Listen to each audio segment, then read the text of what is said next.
Hello, everyone, and welcome to Chillin' with the Villain, the classic wrestling review podcast where we sit down, chill out, and watch some classic wrestling, then review it for you, the I used to watch wrestling type. Today's show, we take it back to 1997, In Your House, Canadian Stampede. The hated villains return home to a hero's welcome. The hottest babyface in the company is booed out of the building. Vader fights a murderer for the World Heavyweight Championship. And somehow, Japanese junior heavyweight legend, the great Sasuke, ends up on a WWF pay-per-view. All this and much more. But before I go any further, allow me to introduce myself. I am the villain Marty Scurll. Pro wrestling veteran, globe trotter, but most importantly, a massive wrestling fan. Joining me today, he's one of those I used to watch wrestling types, but he's watching it again for your entertainment. He is the producer of Chillin' with the Villain. He is my co-host, Mr. Sam Scott. Hello, Sam. Hello, Marty. Where's your cowboy hat, brother? I have my cowboy hat. Two things. This is an audio podcast. Obviously, we do video as well, but the majority is audio. And two, I realized I wouldn't be able to fit it over my headphones either. That is true. That is true. I also was going to wear my Bret Hart sunglasses, my Bret Hart shades, but same thing. I was like, it's an audio podcast. I don't need to dress up, do I? Yeah. What else could you wear? Just as a sly nod to the Stampede theme that you'll still be able to record in, besides a Liverpool shirt. We could dress up as a cow. Yeah, we could do that next time. Or a bull. Yeah, we'll have to redo this episode, do a redux, maybe 100 episodes in. We'll revisit the earlier episodes with a new lick of paint, and we'll just have a different animal costume every time. I would like that. We might get more hits on YouTube if we did Maybe. We'll sell out. We'll do whatever it takes. We'll debase ourselves and demean ourselves in animal costumes, whatever it takes to get those clicks, right, brother? Well, yes. It's kind of crazy that this is week 4 already, episode 4 already. It feels like we started yesterday. Yeah, episode 4. So it's a month in, right? We're a month in. Crazy. Still going strong. So if this is your first time listening to Chilling with the Villain, please go back and listening to episodes 1, 2, and 3 and let us know what you think. I feel like it's been going well, Sam. The feedback has been pretty strong. Good feedback. Yeah, pretty good feedback as well. I have to address, we got some DMs. I said last week, Liu Kang was the karate guy in Mortal Kombat, and that upset a few folks. So sorry, Johnny Cage fans. I think that's right. How did you get that wrong? Oh, I don't know. I just thought Liu Kang's like the face of the franchise, right?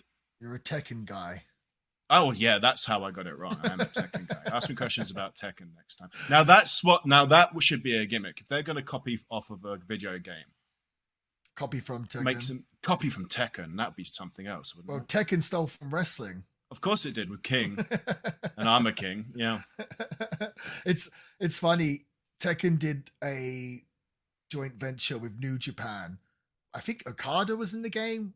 Was he in Tekken? So in Tekken 7, you can customize your character with outfits and costumes and stuff.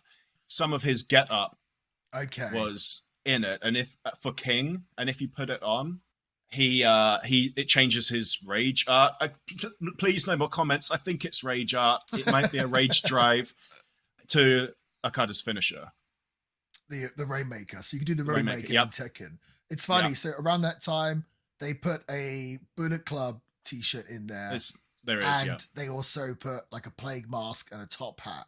I don't think that was for me. I think it was just coincidence. But so many people were making custom villains on Tekken, and everyone's like, "You're in the Tekken game." I didn't receive any royalties or checks, so I guess I wasn't officially in the Tekken game. But it was cool, nevertheless, to see people's custom Marty Scurlls in Tekken. Very cool. If we're doing housekeeping, I should say last week's episode was WCW Thunder, the night that David Arquette won the World Championship, there was a point that I wanted to bring up, which I completely forgot to.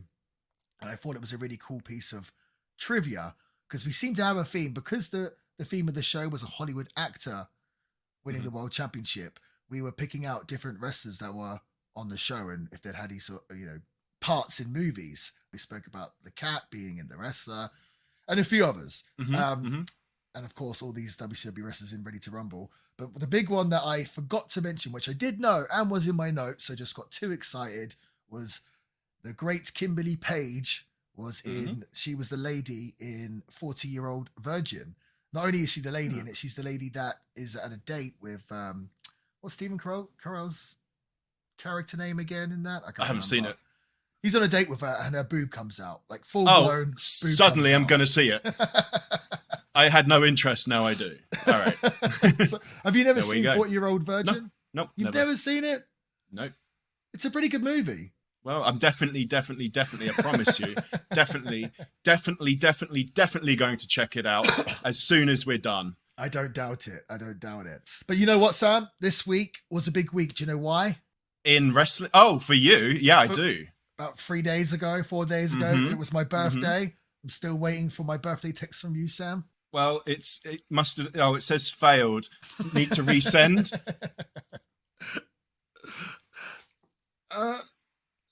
Okay, there we go. It's just gone through now. It's no good. It just went. Yeah, it got stuck in the system.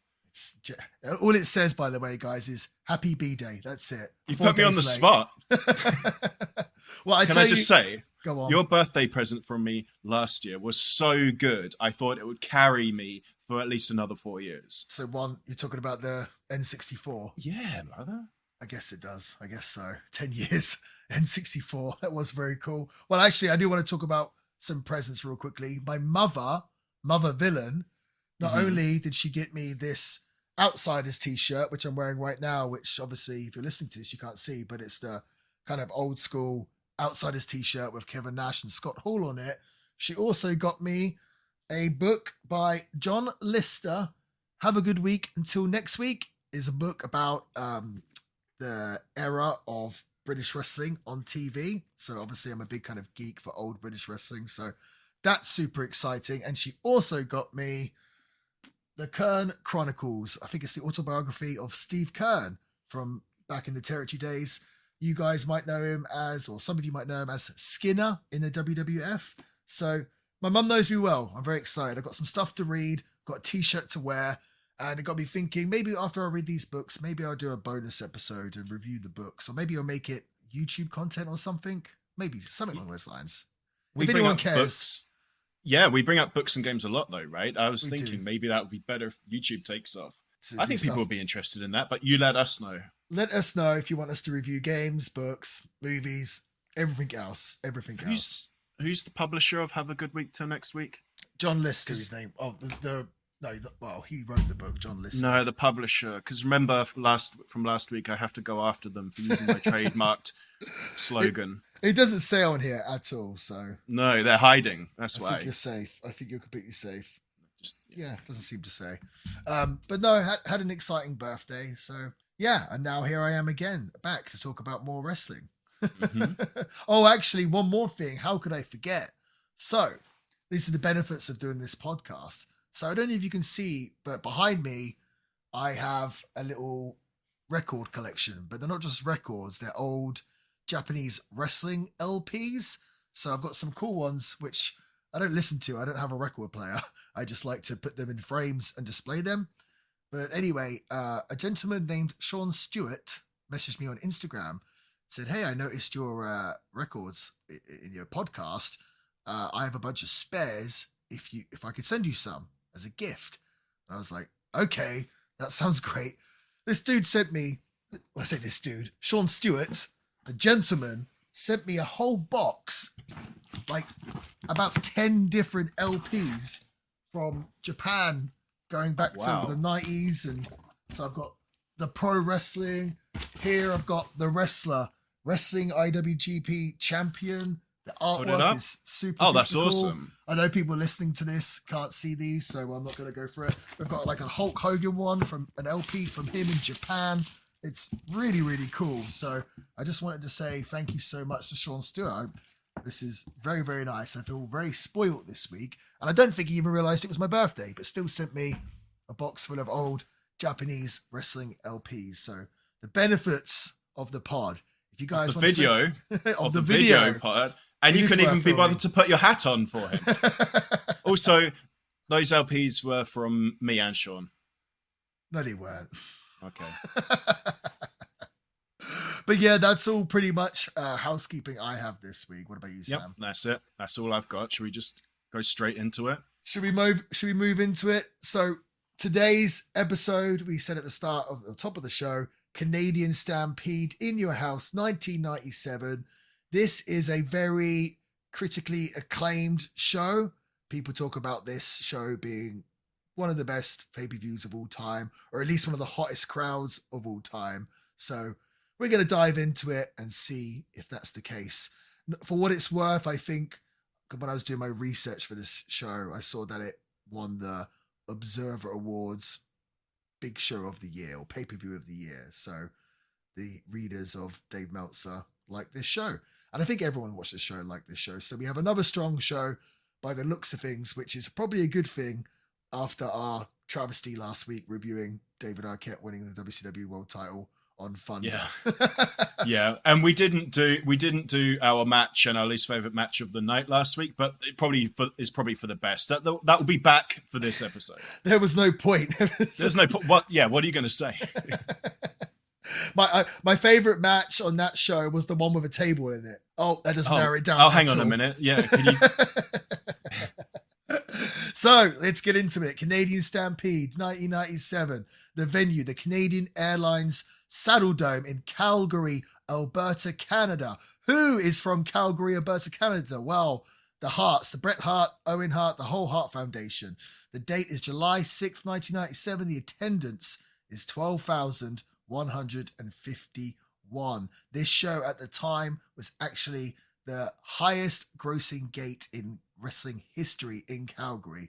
So we'd had many, many years of Stampede wrestling in Calgary, but the WWF come in here and smash it out the park with a massive, massive gate. I couldn't find the number for the actual gross of the gate, but I did find the buy rate number.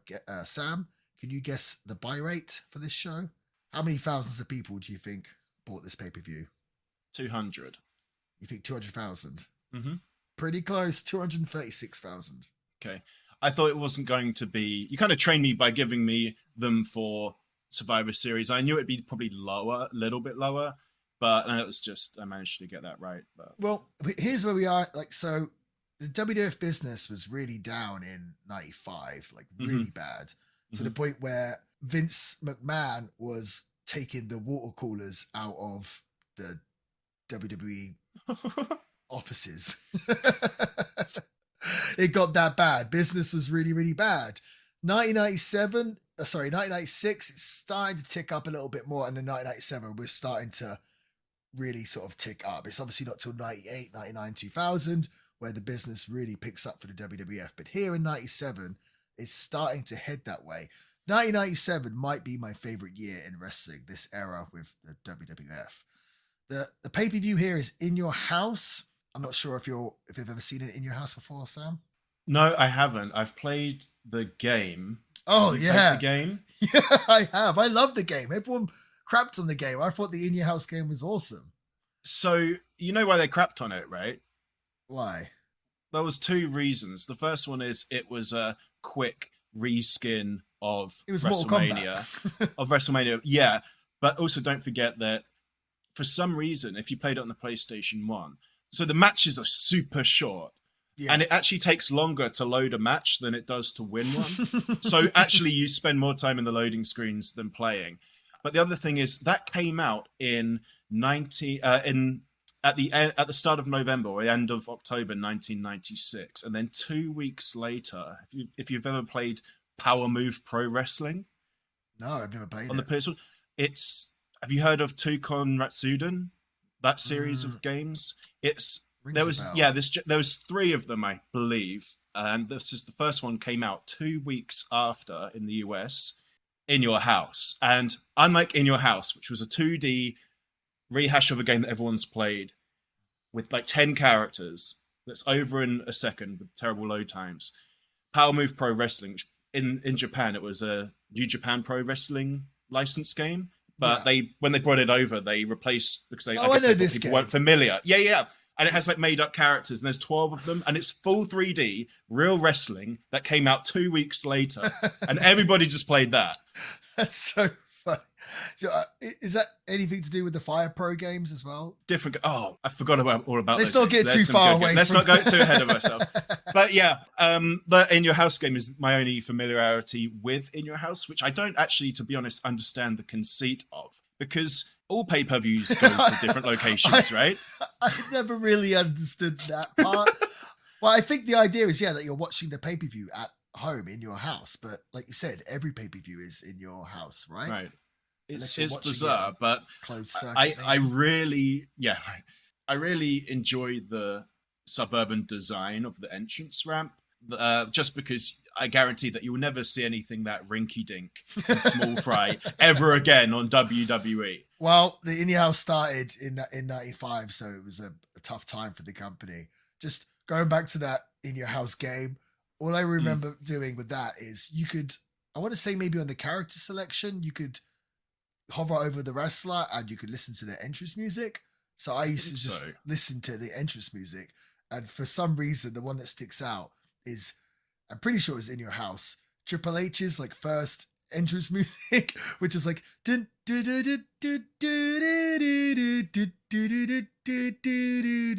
I just remember playing that constantly and doing like a funny walk around my room.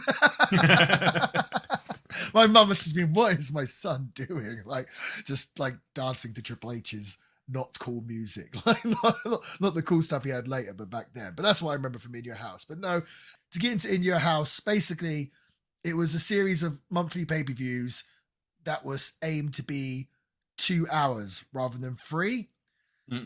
And they were, so you have at the time, the WWF had the big 5: WrestleMania, King of the Ring, SummerSlam, Survivor Series, and Royal Rumble. And they were always sort of 3 hours, if not longer. These extravaganzas, yeah. Sure. Like, then basically WCW decided to go to either 12 or 14 pay-per-views a year. So they obviously thought they had the business to go to 12 or 14. I can't remember what it was. It might have been 12 first, then 14. But basically WCW started to do all these pay-per-views. So to kind of like counteract that, WWE's like, well, I guess we're going to try. But I think they were scared to do sort of big pay-per-views every time, because I'm pretty sure at the time the pay-per-views weren't cheap. You're talking $60, $70, whatever. Oh, wow. Maybe that much. So yeah, I think there were a lot. So they decided to do these sort of shorter pay-per-views and to be able to charge less money so people could, buy every month. Obviously, if you're charging lows, that's a big commitment to the audience. So that was the idea. And I think with how wrestling is now, how like many shows go on so long, I feel like a 2-hour show is like, oh, this is lovely. Refreshing. I'd like to see some 2-hour pay-per-views now. Yeah, me too. Me too. I'd love it. But yeah, so this was, oh, you know what? I should actually know the number. Oh no, I haven't got the number of In Your Houses in my notes, because basically In Your Houses, they were In Your House 1, In Your House 2, In Your House 3, etc. And I think after, or maybe even from the get-go, they started to give them taglines. So it'd be like In Your House 5, Seasons Beatings, or In Your House 7, Good Friends, Better Enemies. And then eventually, I think they kind of thought the In Your House with a number part was kind of silly. So they just stopped doing that. So it was Ground Zero in Your House, or D-Generation X in Your House. And this later became sort of No Way Out, which obviously they completely scrapped the In Your House part. This was actually, I'm just looking it up now, it was In Your House 16. How could I forget? In Your House 16, Canadian Stampede. So this show, Canadian Stampede, obviously it's in Alberta, Canada, and it was taking part during the same week as the Calgary Stampede. I'll be honest, I didn't really know what Calgary Stampede was until watching this. Did you? No idea. It's apparently pretty huge for them though, right? I think it's a massive festival of a rodeo. Like I think it's supposed to be like the biggest outdoor rodeo festival in the world or something. So the whole week, like the whole city gets taken over by rodeo stuff during the week, but I guess it brings a lot of people in and everything else. And I think it just concluded the day before this show. So I think they were doing a lot of stuff off the back of the Calgary Stampede. Was Seasons Beatings a real one? Seasons Beatings? Yes. Yeah, I know. Okay. You texted because do you remember when I text you going, Marty, are you awake? Sam once texted me saying, I've got a great name for a pay-per-view. And I was like, okay, what is it, Sam? And he said, Seasons Beatings. I was like, Sam, I've probably been on more shows called Seasons Beatings than any other title of a show. I was so proud of myself that I had to text you straight away. That was like the time when I swore that I invented putting bacon in a croissant. Then first time I come to America, go to Burger King, find out they've been doing it for 20 years. I had a funny thing when I was a kid where I was aware of bees because, in the summertime bees would come out. And then like a few years later, it was like, oh, it's a wasp. It's a wasp. I'm like, oh, what's a wasp? And it's like, oh, it's like a bee, but it's different. And I thought like wasp had just been invented like there and then. Like they'd just been invented and been put out into the world. So the stuff that we think as kids, where I assume you're a kid. You weren't like 18, were you? Yeah. Well. That was like my mum. So for Jurassic Park 1, she told me that to film Jurassic Park 1, they actually created those dinosaurs, but then they had to put them down after filming. And I believed that. Why would she tell you this? Why would a parent tell their kid that? I was so little. How old was they? About 4 or 5? And I believed it. It's poor dinosaurs. So those poor dinosaurs. I felt so bad for them. So it was also worth noting that this is the first ever pay-per-view in Calgary. I believe they did TV there before, but this is the first time. Obviously, Calgary has a rich history of wrestling with the Stampede territory. Are you familiar at all with Stampede Wrestling, Sam? No, I've heard of the name. So Stampede, I've never seen it. Yeah, Stampede Wrestling was the company or promotion of Stu Hart. Stu Hart is Bret and Owen Hart's father. Stu was a famous wrestler and a famous grappler, a famous shooter. I think he's very well known for having a dungeon in his home, the basement where he would teach wrestlers sort of catch-can style wrestling. But he was a big promoter, and he promoted in Calgary for years and years and years, I think since 1948. With that, he also had lots of children. I think he had 12 kids in total, and his 8 sons all became wrestlers or worked in the wrestling industry, and all his daughters all married wrestlers. So this is a pretty big wrestling family. Pretty big wrestling family. Big. Yeah. Which we got to see at the end. Spoiler. We do. Yeah, the ring gets full. Stampede ran till 1984, but then Vince sort of global takeover of the territories and his expansion, his national expansion, where he's buying up all the territories. He ended up buying Stu Hart out of Stampede. And the deal that Stu made with Vince is he would sell the company to him, but only if Vince would take his son, Bret, Jim the Anvil Neidhart, Dynamite Kid, and British Bulldog, if he would take them on to the WWF. And Vince did, and I think it worked out pretty well for Vince. I was going to say, sounds like Vince, that was win-win for Vince. It was. Pretty good package deal. It was. So Stampede Wrestling was really well known for being a company that kind of, how would I put it? I was going to say almost revolutionized the style of wrestling. It basically kind of, that fast-paced, hard-hitting, technical wrestling style that guys like the Dynamite Kid would do. Stampede Wrestling kind of brought that into the mainstream, or wrestlers would go to Stampede, learn that style, and then go do it, all over the world. And Stampede over the years had wrestlers from the UK, from Europe, from Japan, everywhere, and loads of different wrestlers went through Stampede that ended up becoming big stars. So there was a rich history of wrestling in Calgary, and I often kind of daydream like, oh man, I wish I was a wrestler back in the territory days. I just think that would have been so cool, just going from territory to territory. Okay, like now I'm in Stampede. Oh, now I'm in Texas for the Von Erichs, and now I'm in Florida. I just think that would be amazing. But wrestling's a little bit different now. It's a little bit different now. Have you So that all the territory, maybe not all, but that's available to watch on Peacock at least. What would you recommend? Is it worth watching any of it? There's not really anything on Peacock. No, I don't. No, there is. Not the really. territory stuff is on there. I saw it yesterday. No, not really. I think they've got like maybe some Mid-South stuff on there. I think they've got Smoky Mountain Wrestling, but that wasn't really a territory. That was later on. I don't think they have. I think you might be confused. I think it had Jake the Snake Roberts on it, and it was like South Florida Wrestling or something. Florida Wrestling. Yeah. They might do. Well, I have to check it out. Regardless, is it worth watching or not? I mean, it is. 100%. Especially sort of Mid-South, that kind of stuff, or Memphis. There's a whole bunch of stuff. Obviously, you got to find the right stuff to watch, but I think it's very fun watching wrestling then when it was real. The people believed. It's not as glamorous as what the WWE looks like, but it's like real and local, and you got the grannies in the front row trying to kill people, and people putting knives out on the wrestlers on the heels, and yeah, I really enjoy that wrestling. But yeah, a lot of the footage is hard to find, so I definitely have to look on Peacock. I assume it's highly edited on Peacock. On Peacock. I assume it's really, really. What isn't? Right, exactly. So yeah, and obviously we're going to see Stu Hart later in the show. Yeah. I just want to give you a little backstory on where we're at going into this show. So Bret Hart was out for about 2 months with a knee injury. Pretty sure he came back a little bit early just to get in this show. I assume his attitude was, how can I miss this show? This homecoming in Calgary. Him and his Hart Foundation challenged any 5 wrestlers to a 5-on-5 match at Canadian Stampede in his hometown of Calgary. That set the stage for the main event, with the Hart-Austin rivalry being the main focus. There's no Shawn Michaels on this show because previous to this, he had got in a real life backstage fight with Bret Hart where I think they pulled each other's hair.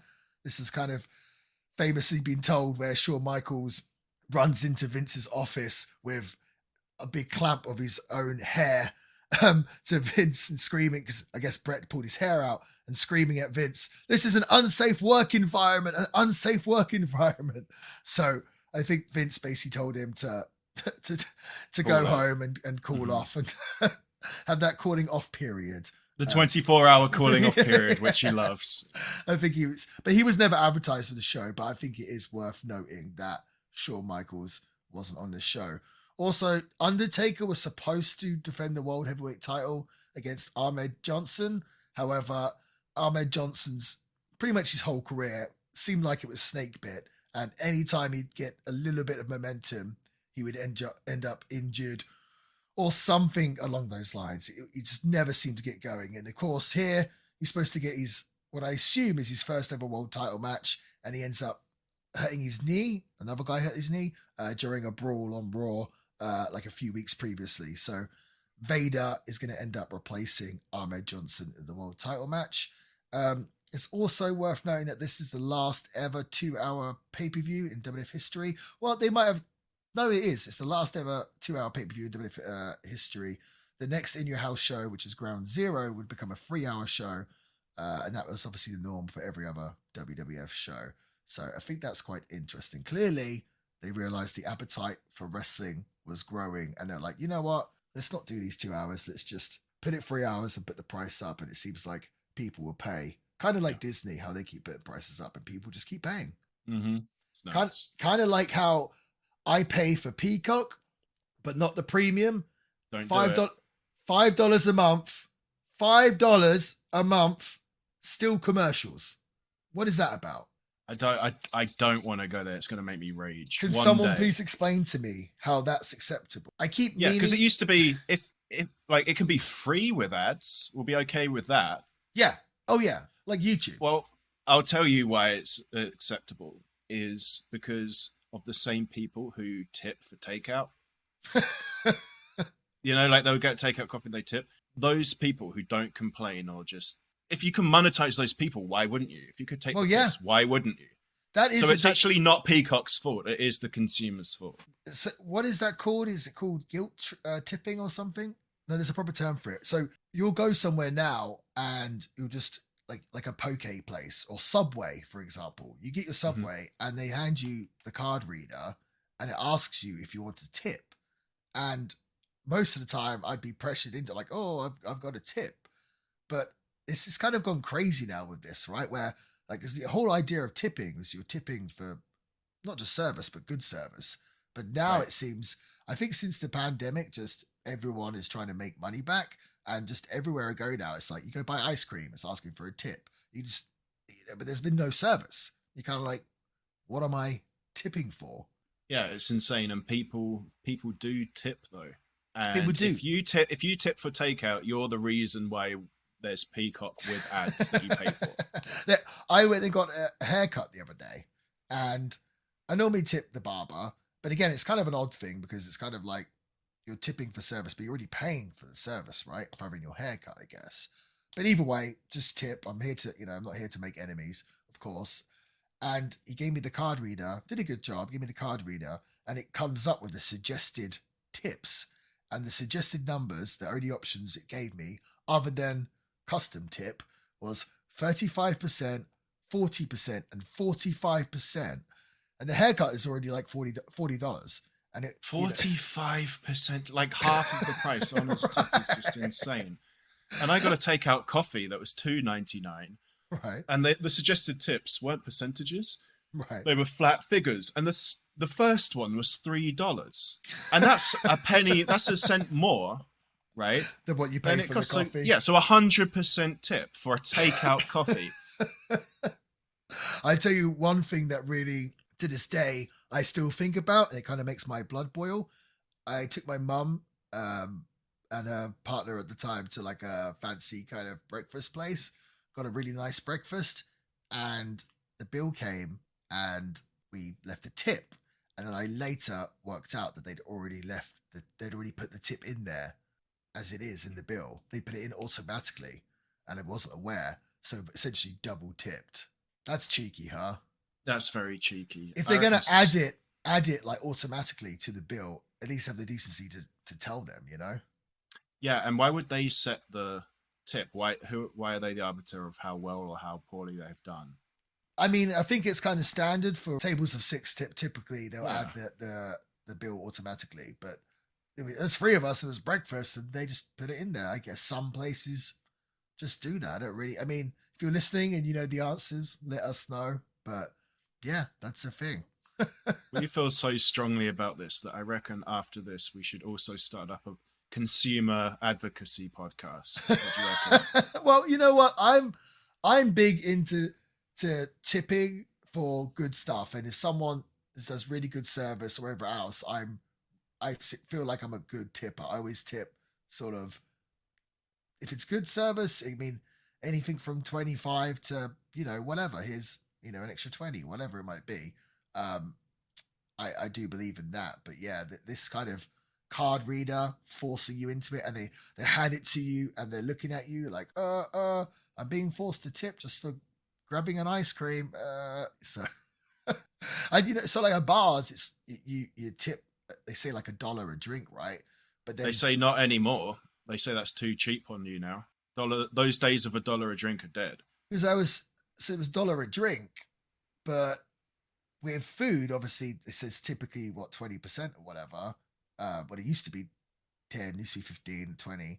But all these other places have kind of added the average of a food service as their standard, like 20%, if that makes sense. So if I buy my ice cream, I should tip 20%. It's like, well, it's 20% for table service when you have someone serving you at table the whole entire meal. Do you know what I mean? So it'd be a bit different if it's like, $1 for the whatever. I don't know. We're going completely off topic here. I can't remember what started this off. Oh, Peacock. It's always Peacock, isn't it? It is. It's funny. This is a way shorter show, only a 2-hour pay-per-view. And for some reason, if we carry on like this, it's going to be another 3-hour podcast. So I should probably get to it. I was going through. Oh yeah, I already went through the where we're at in the company, didn't I? So the show starts with the opening video package. You know what? Watching that WCW Thunder episode last week, and they had the opening video package on Thunder, which I appreciate. I think that's great to open the show with a video package. Yeah. But the video package just left us way more confused than we were before. Nothing really made sense. And I was just, what is this? This video package that they open up with is, I got goosebumps. I thought it was so good. Just for people that haven't watched it recently or never seen it at all, it's a black and white video, and you've got kind of all the footage of the different feuds and programs that's going on at the time. The voiceover, they say, we no longer live in a world of black and white. I'm paraphrasing here, by the way. Rather, the landscape has become a canvas full of muted greys. I love that line. Good is indistinguishable. I can't even say this word. Can you say it for me? Indistinguishable? I'm not good with big words, believe it or not. Indistinguishable. Let me do that again. Good is indistinguishable. I've got to get this right. Good is indistinguishable. What we should do is, I'll just edit it. Like, I'm going to edit this so it's just like you said it right first time. And we should do a bonus video that we'll just put on YouTube. Me messing of all up of you trying to get it right. Indistinguishable. Good Very is good. Yep. indistinguishable from evil. Renegades receive a hero's embrace. Bret Hart was a beloved superstar for a decade, but then a stone cold killer declared his intentions to end Bret's legacy. Now, the fan favorite is the villain, and the villain is the fan favorite. Bret traded arrogance for pride. He turned his back on an entire nation and reformed the Hart Foundation. Tonight, the paradox continues. Tonight, the prodigal, another word I can't say. The prodigal sons return as heroes. The heroes are hated. In your house is a devastating tempest. So basically, this music video was to show us where we're at, and Bret Hart has turned heel. They've had the double turn at WrestleMania 13. Bret was the babyface, Stone Cold was the heel. They go into the match as that, they come out of it. Bret turns heel, Stone Cold Steve Austin turns babyface.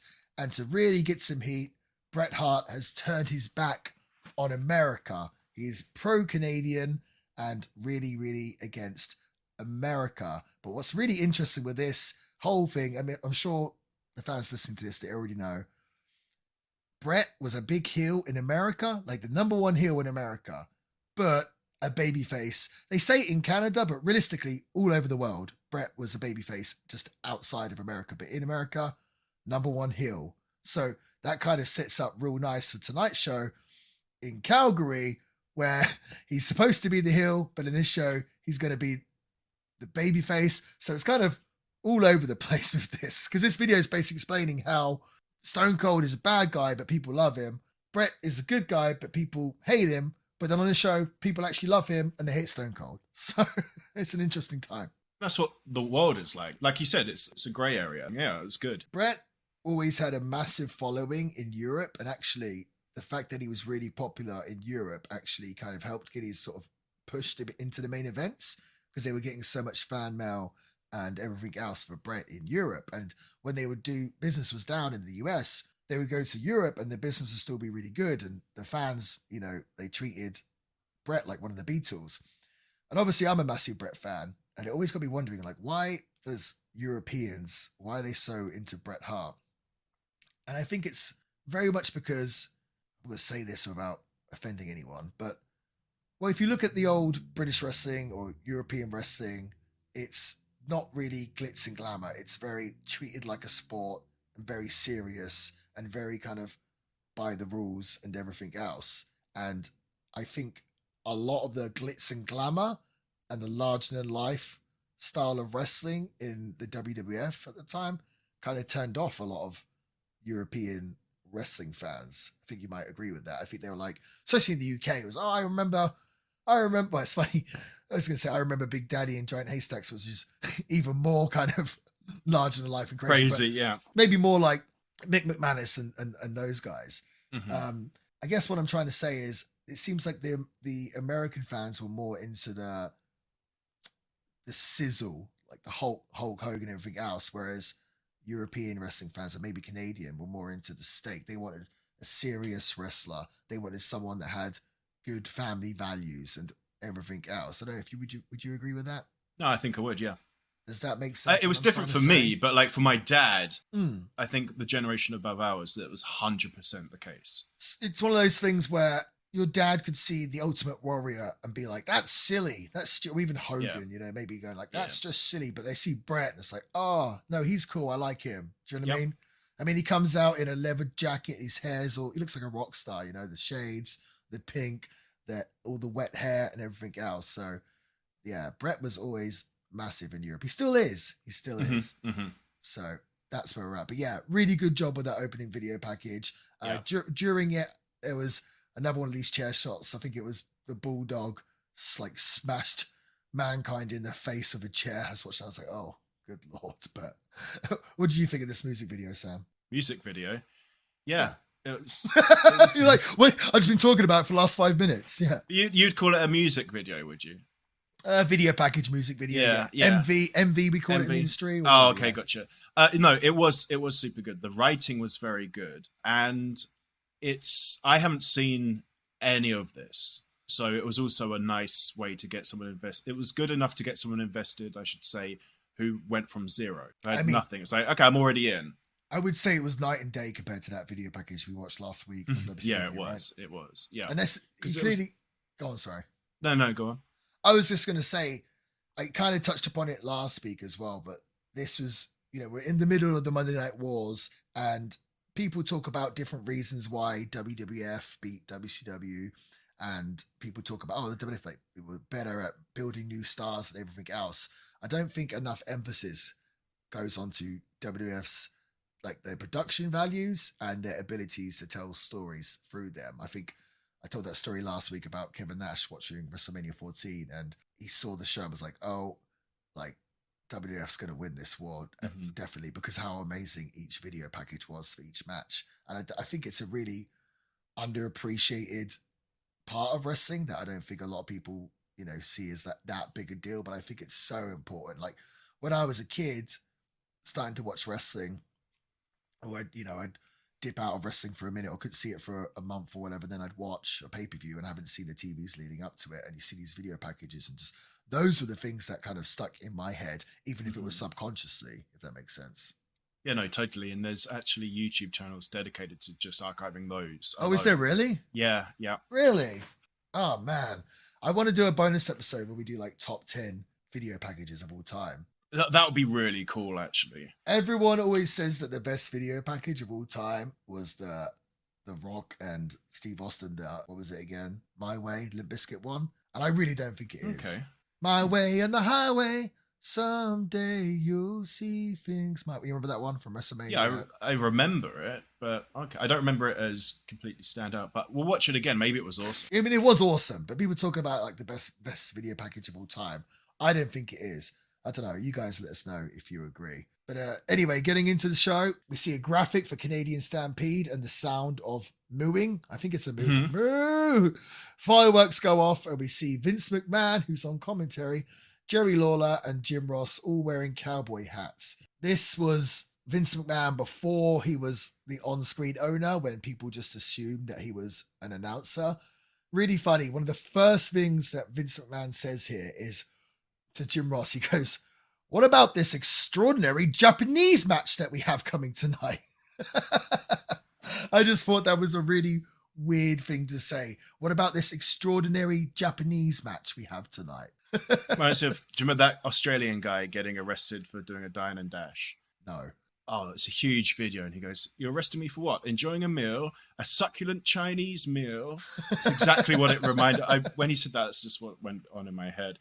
Yeah, I feel like every week we have who wore it better for the commentary team, like a sweater. I reckon it was Vince this week. Oh, well, Vince is definitely going to be more sharply dressed than either Jim Ross or Jerry the King. Jerry King is wearing a big comical, oversized cowboy hat during this. So, in fact, everyone's wearing cowboy hats. All the staff around the ring announcer, the timekeeper, they're all wearing cowboy hats. This whole show is rodeo themed. The stage is, it's such a mismatch of a stage because it's got the kind of in your house setting, which if you people remember, is like looks like the front of somebody's house that they've made. Like you said, kind of rinky dink. So they've got that, but then they've also, so it's in your house. So they have the house covered, but then it's also Canadian Stampede. So they've kind of got like, isn't it like rodeo hay and stuff, and just like, yeah. and isn't what is the arena? Because it's a weird shape, and I think that's why there was a gap. Is it an ice hockey arena or something? Did you not realize that they said like 3 times during the Mankind and Triple H match, like, ha ha ha, he's in the penalty box. He's in the penalty box. I thought that was just a throwaway line. Like I didn't know it was in a literal penalty box. Yeah, I don't know ice hockey, man. I don't know. So it was okay. That makes sense. Yeah, it's an ice hockey arena. Yeah. Okay, gotcha. Yeah. It was an ice hockey arena. And then Jim Ross starts putting over the Great Sasuke. They got Great Sasuke's name wrong for this whole entire show. All of them were calling him Sasuke as opposed to Sasuke. I guess the U is silent, but I thought that was pretty humorous, the fact that they just kept getting that wrong. Brought him all the way from Japan and just butchered his name. Yeah.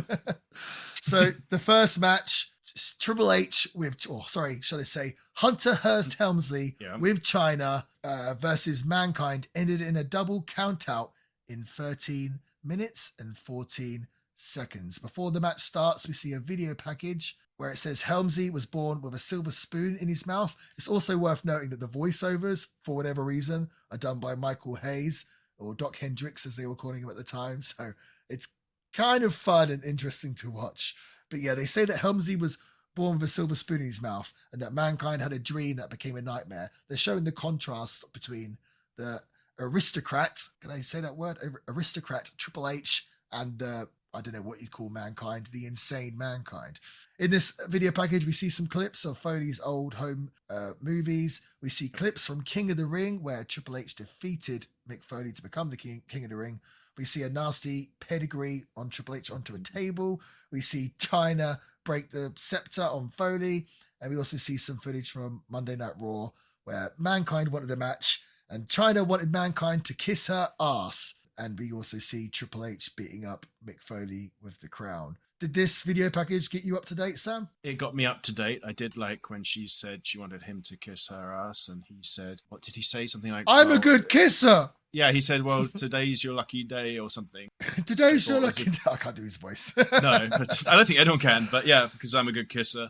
Yeah, it was a pretty good package. Did you notice? So they keep showing this footage of Triple H beating up Mankind with his crown that he obviously won from King of the Ring. You said about the set looking rinky dink. This crown looked so rinky dink. It looked like it was like plush, like soft. And he's beating up Mick Foley with the crown. It just looks so bad. It's like, this is the man that drops the elbow off the ring onto the concrete floor and done all these death matches in Japan and everything else, and his ear ripped off. And we're supposed to think like this little soft crown would hurt Mankind. It was really bizarre. It was, yeah. The scepter that China smashed Foley with, that looked amazing. Yeah, and that blew apart like to a million pieces as well. So was that real, or was it like cut like prop one? It wouldn't have been cut. No, probably they don't cut stuff for it to break. So in preparation for doing this, I listened to Something to Wrestle With, Conrad Thompson, friend of the show, podcast with Bruce Pritchard, because they covered this show. They did it about 5 years ago. And Bruce Pritchard tells a story that obviously Triple H won the King of the Ring and they give him a crown and the scepter and a cape. And Vince wanted Triple H to keep wearing the crown and the whole outfit, the whole get up, King Triple H or King Hunter Hearst Helmsley. Triple H didn't want to, probably because it looked so Bush League, but also like just thought it was goofy and didn't want to do it. So each show he kept like either trying to break the stuff or forget them or lose them so he wouldn't have to wear it. So they kept getting him like new crowns and new scepters and capes and everything else. They did it like 3 or 4 times. Every single time he kept breaking them, like I'm guessing over Mankind, over Foley. And in the end, they just gave up and he didn't have to wear the crown and everything else. I thought that was pretty funny. It's funny how they've done that with King of the Ring winners. Some like when Stone Cold won it, you didn't see him wearing a crown and everything else. But there's been other times when they'll have someone win it and then, I mean, sometimes they'll go as far as actually to make it their gimmick. They did that with King Booker, it's years later, but King Booker and King Wade Barrett, they did it with. What do you think of the King gimmick? I'm not talking about Jerry the King, just Jerry. winning the King of the Ring, then becoming a king. A little bit hokey. A little bit hokey. Let's be honest. I wonder what the King thinks of that. Like, oh, you just. I assume he doesn't like it kind at of all. Yeah, you'd think, right? When That'd bother me. He had some kind of lawsuit. I think when Harley Race was doing the King gimmick. I want to say Harley Race. He either won the King, one of the early King. I think he defeated Jim Duggan, who won like a King of the Ring style tournament before King of the Ring was a thing, and so he was doing the King gimmick. And Jerry Lawler, this is years before he was in the WWE, ended up having some kind of lawsuit with Harley Race and got his King name back because I guess he's had it since for years and years and years. Yeah. So obviously, I think for the King it works, but yeah, I think winning it and then becoming a King gimmick is kind of winning King of the Ring sounds really cool, but the get up it's not as cool as a championship belt, is it, or even a trophy? No, definitely. Yeah, I just take the trophy. I just be like, can I keep the scepter? Right, exactly. I'll keep this. This is fine. Yeah. Right. Triple H is reward enough. Right. Triple H. I keep saying Triple H, but this is actually before Hunter, they referred to him as Hunter Hearst Helmsley. I was singing his first theme earlier. Here he has the second theme. I guess they wanted to make him a little bit more serious. Do you know the name of this song that he came out to? It's like a classical piece. I don't remember it. It's da da da da da da da oh oh oh oh oh oh. From Die Hard. There you go. I think it's a classical from Die piece. Hard. Yeah. And I just put it down. I thought it was kind of cool. Obviously, Triple H's sort of evolution is a really interesting one because he started in WCW as Jean-Paul Levesque, and he was essentially like a French blue blood, and then they bring him to WWF, and they're keeping the same kind of aristocrat. I think I'm saying that right. Blue blood gimmick, but they didn't want him French. I guess Triple H said that Vince didn't want him French because if you ever have to turn him babyface, it's more difficult. Don't know why that would be, but that was the case. So they're doing this. I never really felt like this gimmick really worked for Triple H in the sense that it didn't really seem too much like a main event gimmick, and it kind of also just didn't seem, it wasn't really Triple H. You could tell he wasn't really like this in real life. Yeah, what was he before all of this? He was terrorizing, right? I think before he was in WCW, I think he was terrorizing at first. Then he was Hunter Hearst Helmsley, but without, oh really? No, I'm missing one? Jean-Paul Levesque when he was French in WCW, yeah. Then he was Hunter Hearst Helmsley. Yeah. Then he was this still Hunter Hearst Helmsley, but with this more like regal angle. Yeah. Right. And I think you were singing "Ode to Joy." It's Beethoven. Oh, it might be, yeah. And then he ditched it, and he was still Hunter Hearst Helmsley. Then he was Triple H, right? So he was only this kind of regal. He was only that for a reasonably short amount of time. No, quite a long time. He came in. Really? He came in 95. He was doing that till it's 97. He did it for a good couple of years. Imagine not liking it. Well, I don't even know if he was. I don't know if he liked that or not. I just said I don't think it really worked for him. That's what I was saying. Yeah. Okay, got it. Yeah, it was okay. It didn't mind. It doesn't. But the thing is, there's nothing that really presented itself from like an aesthetics point of view that he was that. Right. Well, you just have to take their word for it. Yeah, he does a curtsy every now and then. Yeah. Okay. Yeah. Has a nice ring jacket. Well, when he first came in, obviously he didn't have China, and then eventually China trained at Killer Kowalski's wrestling school. So I'm assuming that's where Triple H met her. And the story goes that he was pushing it to Vince for a while. Like, oh, we should have like a female heater. If anyone doesn't know what heater means, it's normally like a bodyguard role for a wrestler. It's not necessarily a bodyguard role, but like a heater, someone that can kind of get heat for you or cheat for you, whatever it might be. Normally a bigger guy or whatever. But this idea of a female heater and she could beat up the guys. And I guess Vince was against it for a long time, but Triple H and Shawn kept on it Vince for a long time and eventually did it. I think it definitely helped his act having China out there with him. It's definitely unique, right? At least for the time. It's certainly completely unique. I do remember like seeing China for the first time as a kid and being like, what is this? Like that's just kind of confused about the whole thing. I'd never seen a woman like that before. She was awesome though, especially around that time. I thought she was really cool. She really was. But yeah, like going into this match, one of the funny lines I thought just in sort of where we are today in the year 2023, Jim Ross asks Vince McMahon, he says, has Triple H ever tried to buy the WWF? Which I think is kind of funny where Triple H is now. Oh, looking back, yeah. Yeah. Vince is kind of like, ha ha ha. No, I don't think so. Is this the first time you've heard Vince on commentary? Actually, no, because he does the commentary, I believe, for the In Your House game. Okay, well that doesn't count. Earlier. That doesn't yeah, count. no. I think it may be. Yeah. I think it may be. What do you think as Vince as a commentator? Yeah, I think he's pretty fun. He tries to set up, I think, the King, and it just doesn't go anywhere. I feel like obviously the King and JR gel better together, but just the two of them. I think so. What a maneuver! What a maneuver! 1, 2, oh! Oh, it was the Taka Michinoku match. He's like, wouldn't you like to swap places with them? Have their bodies or something like that? And the King was just like, no.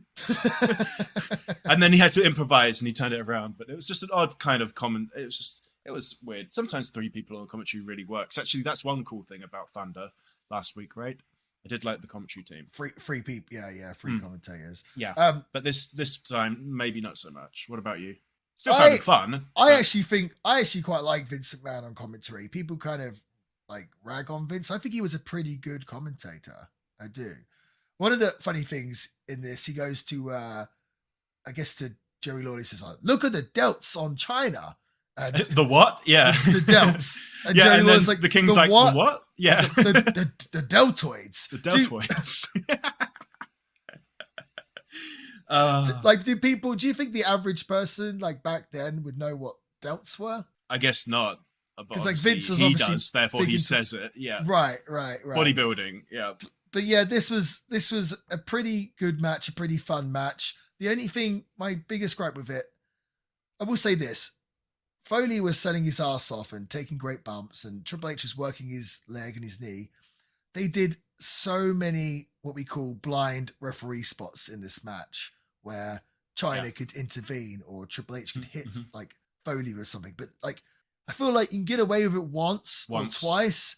They did it like, I want to say like 8 times, and it's no exaggeration, constantly. To me, kind of seemed like you kind of bury the ref and kind of make the whole thing seem a bit silly. Like 1 time is plausible, 2 times okay. They did it so many times, and there were some points where the referee just kind of like, oh, I'm just not looking, like, or just for a long period of time, just like not looking and had his back turned to the action. They did a good job in the referee not seeing it, but like the referee made sure. In reality, he would wisen up after like the well, of course, of course, but it just seemed a bit silly the way. I don't know if you noticed that as well. No, I did. It didn't bother me that much.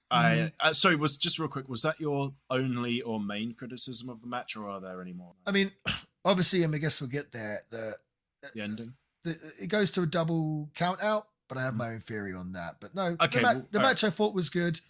Just the amount.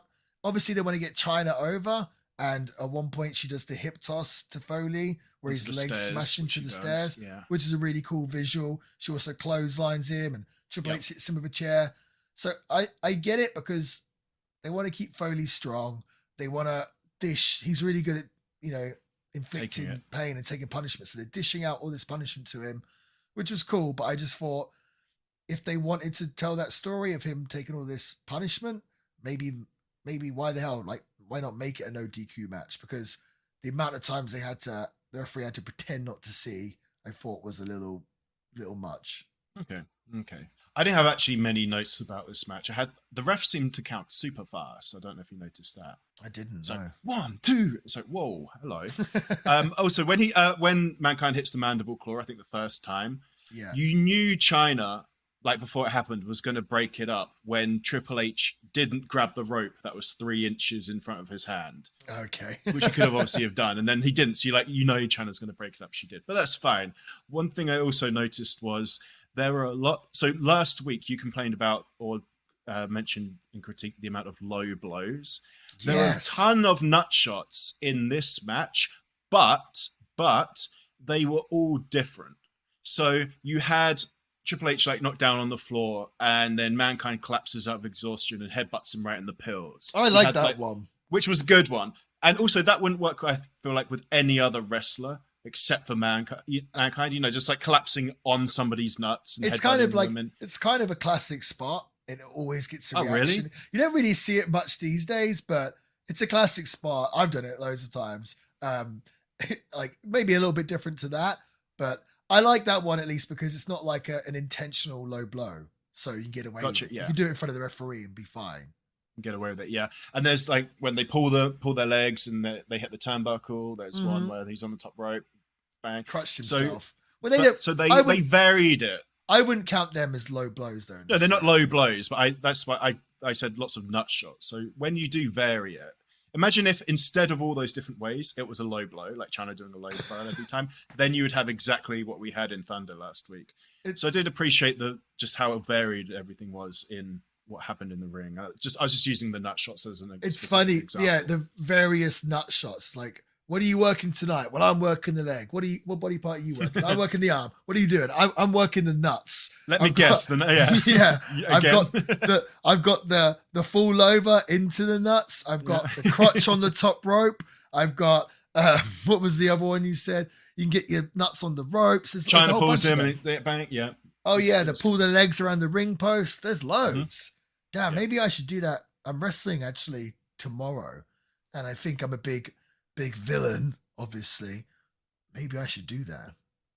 Just 101 ways to damage someone's nuts in. Yeah. If I grab their legs and pull them like around the ring post, can you disqualify that? Because it's kind of like, well, I just pulled them into it. Like, it's not my fault that the post is there. Does that count as a disqualification? So is a low blow, is a shot to the pills, a deliberate shot to the pills, yes, grounds for DQ? Okay. Yeah, of course. Okay. Yeah, I guess it would be, wouldn't it? There's ones that I do like, which is kind of grey area. If a guy's stepping in the ring, they step over the second rope, and then you come and kick the rope, and it gets him in the beanbag. That's a good one. We should ask the people: should that be a disqualification or not? To me, that's being ring savvy. I feel like it would be because you're very clearly targeting one particular part. That there's only one goal that you want from that. And it's clear. I guess so. But this does go to if you get them in like the Shattered Dreams thing, right? And you wind up for it, but you're pointing at their head. So you're like, I'm pointing, and then you just kick them in the nuts like a regular Shattered Dreams, and then you're like, oh my god, I swear, I promise, I was trying to get him in the head. I even telegraph that. Oh. No, you put them in the Shattered Dreams position, and you do the Bart to Lisa Simpson thing, where you're like, I'm just going to stand here doing this, punching, and if you manage to get in my way, it's your fault. And you just do that, and you eventually hit them in the nuts. You get away with it. Be fine. Yeah, very slowly inch towards them every time. It's like, well, look, you had, yeah. You're going to have to come up with 101 different ways of hitting someone in the beanbag and getting away with it. Maybe that will boost our YouTube channel. We get a video, 101 ways to low blow someone. Another 3-hour video from us. But no, it's kind of fun watching this match. Obviously, Triple H hasn't found himself yet as a performer, but this is 1997. They would obviously go on to have a long feud and rivalry. Obviously, we talk all the time about the match they had at Royal Rumble 2000, so it's kind of fun to watch them two working together here. They clearly enjoyed working with each other. Yeah, and off the top of my head, I don't think I've ever seen a double count out. Oh, really? I don't think I have. So most people really don't enjoy double count outs. Here, they tried to make it a bit more interesting. They had a double count out, and then both guys... But they just didn't care. Yeah. They didn't care. They kept fighting. They're fighting in the crowd. I'm not sure if this is the point where they were fighting in the penalty box. I think that was later, actually. So they're fighting. The security can't break them up. They all go through the crowd, and they kind of fight off. They fight backstage. And then this would end up being kind of a running theme throughout the show. We end up seeing them maybe twice or 3 more times where security somehow can't break them up, and they continue fighting throughout the show. But we like a running thread. So we had the Stone Cold one and Vince McMahon freaking out for episode 1. For the Survivor Series. Thunder episode, we obviously had David Arquette in the corridor. Just they kept cutting back to that. And this one, we just have them repeatedly taking it outside, and just not, like you said, just doesn't matter how many officials there are there, they somehow just can't break it up. You'd think WWE with all their money could afford a good security team that could break up two wrestlers. Never. Yeah, they've never been able to work that out. Even to this day, they cannot find good enough security to stop. They're like the equivalent of the stormtroopers not being able to shoot. Like the WWE officials just not being able to, or security not being able to break up a damn thing. It's just a hilarious little trope, which I really enjoy. They must get their security from the same place where they get the referees, because like in WWE, a referee gets like a little tap and he's knocked unconscious for 5 minutes, and he can only be awakened by someone covering someone. They have like a sense of like, oh, someone's being covered. I'm going to come out of consciousness and count the 3. Well, here's the thought, Martin. In UFC, in MMA, like more amateur level, the referee is usually just another MMA guy. And if something kicks off between them, you've seen it where the ref can actually legitimately step in and take them out if needs be. That would be a good gimmick for a professional wrestling referee, one who doesn't get taken out. And if something happens, he can actually break it up. So it's an interesting idea, but I'm guessing the reason why they've never done something like that is because they never want, obviously the wrestling matches aren't about the referees. The matches, you're supposed to forget about the referee. You want them kind of invisible, don't you? You want them kind of invisible. You don't want the referees taken away from the wrestlers. We hear that critique sometimes of referees these days, where if they're doing something, say, oh, it's taken away from the wrestlers. I mean, I've done shows like that before when the referees, I don't know, being too animated. Just hamming it up. Hamming it up. Or there's and this is, I mean, obviously the fans come, they're here to have a good time and they can do what they want. But there's been loads of times when I'm about to start a match and, the fans are like start chanting for the referee because they think it's kind of funny, like, let's chant for the referee. It's kind of like, okay, we're going to kill ourselves. But that's it. I've done shows where referees, do high spots and they do a dance segment during the show, whatever it might be. So it is what it is. Obviously, on an independent level, it's a whole kind of different thing. Like typically the shows, they're just supposed to be like fun. I mean, all shows are supposed to be fun and entertaining. But obviously with these WWE and the pay-per-views, it's more about selling the stories and getting to the next point and getting the TV ratings, getting the pay-per-view buys. So, but how do we even get on this conversation of the referee? Oh, because when they take a bump, either way, no matter what the referees are like anywhere, they take a bump, boom, they're done. They crumple like paper, don't they? Yeah. But people hate when there's a double count out. And here's the thing. I get that it's not the most enjoyable finish and you obviously watch a match and you invest because you want to see a winner. But I think it's definitely a good way to be able to get to where you need to go. So like if you want to do another match with these guys or whatever else, but you don't want to blow it off now, let's build up some more anticipation for a match. But the way I see it is I try to look at wrestling like a shoot and like a sport. And yes, when I watch a football game and it's a draw, it's a disappointing finish. It's kind of, it's boring. You want to see a team win. Ideally, you want to see your team win. But it happens, not every game is super exciting. So, sometimes you watch football and it's 0-0 and it's so disappointing. Right. But that's what happens in real sport. So I think it's good to have double count outs from time to time in wrestling, even if you do kind of get that like sigh from the crowd, that kind of and also it just emphasizes that you can be counted out. So it's just adding, we spoke about last week where you need rules to help tell stories. And I think more specifically, you were saying we need rules so the heels can get heat, but you need rules to tell the stories. If there's no rules, you can't really tell this story. So you have a match where the guys get counted out. The next match, if a guy, he's beaten up on the floor and the referee's counting to 10, then the crowd is like, oh no, he can get counted out, and they get into I think it's like get in the ring, So I think it's good idea to occasionally threaten the fans with the rules like that. Like, hey, just a reminder that these rules exist. They have a ramification. Yeah. It's like that WCW episode last week, Thunder. They were just doing tables and chairs and whatever they want. And it just ends up making you like thinking, oh, all this doesn't really what mean are the anything. stakes? Yeah. Right. It just, and it's hard to tell stories in that, You could tell an amazing story when it's, maybe it's two good guys have a match, but they're having the match and then the referee gets distracted and the other guy low blows him or whatever it might be, you know, or pulls his tights or whatever he does something to cheat. Now the guy that lost has a gripe, you know, like, I thought you were a good guy, but you know, you cheated to win. That's a story. Whereas if you just don't have any rules, it's kind of like you're just kind of going out there and you're losing a storytelling tool. Yeah. Yeah, exactly. And all wrestling really should be is storytelling. So when countouts do happen, are double countouts actually quite common? Are double countouts common? No, so when a countout does, because I said, I don't think I've ever seen a double countout before. You're like, really? I assume they happen. Just countouts generally, is a single countout less common than a double countout then? You don't really see those too often either. You don't really see them often. Yeah, neither of them really. Neither of them are really often. Definitely more in the territory days, in the sort of 70s and before then, you'd see a lot more double count outs or single count outs for sure. Even old British wrestling, you see quite a lot of like a single count out at least.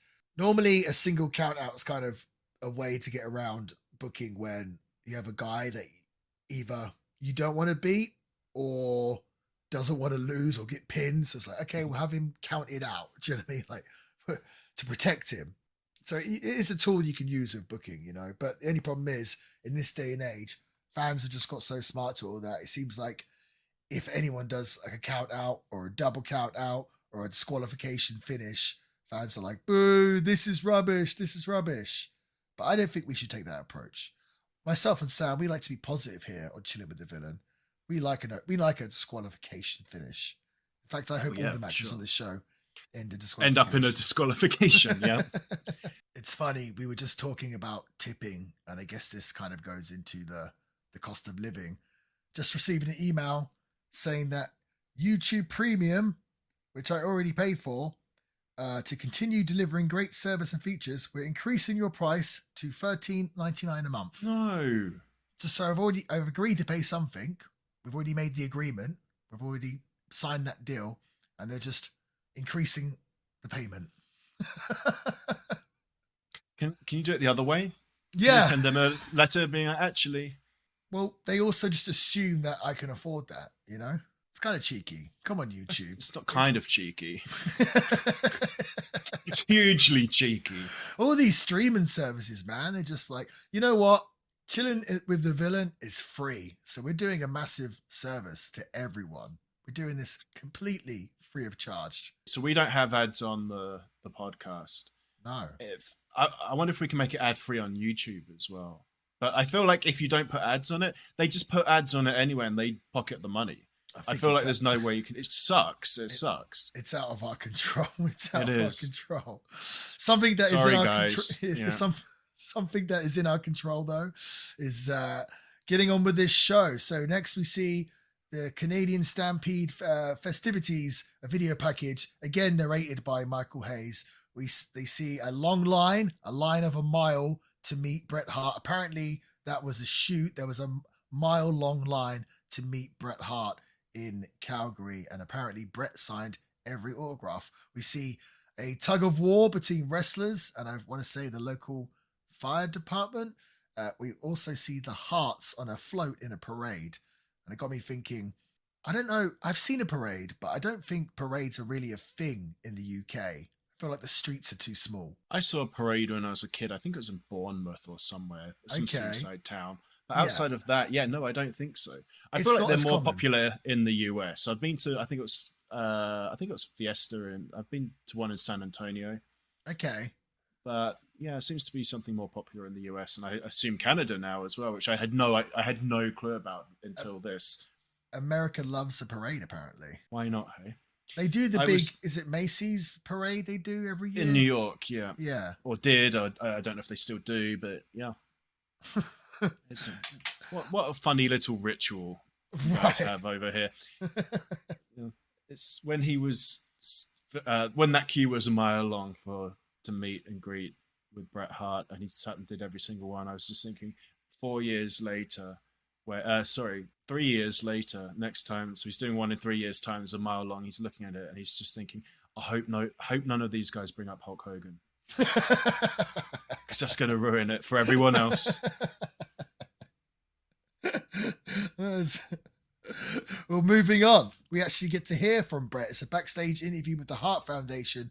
Well, at least we try to hear from Bret and the rest of the Hart Foundation.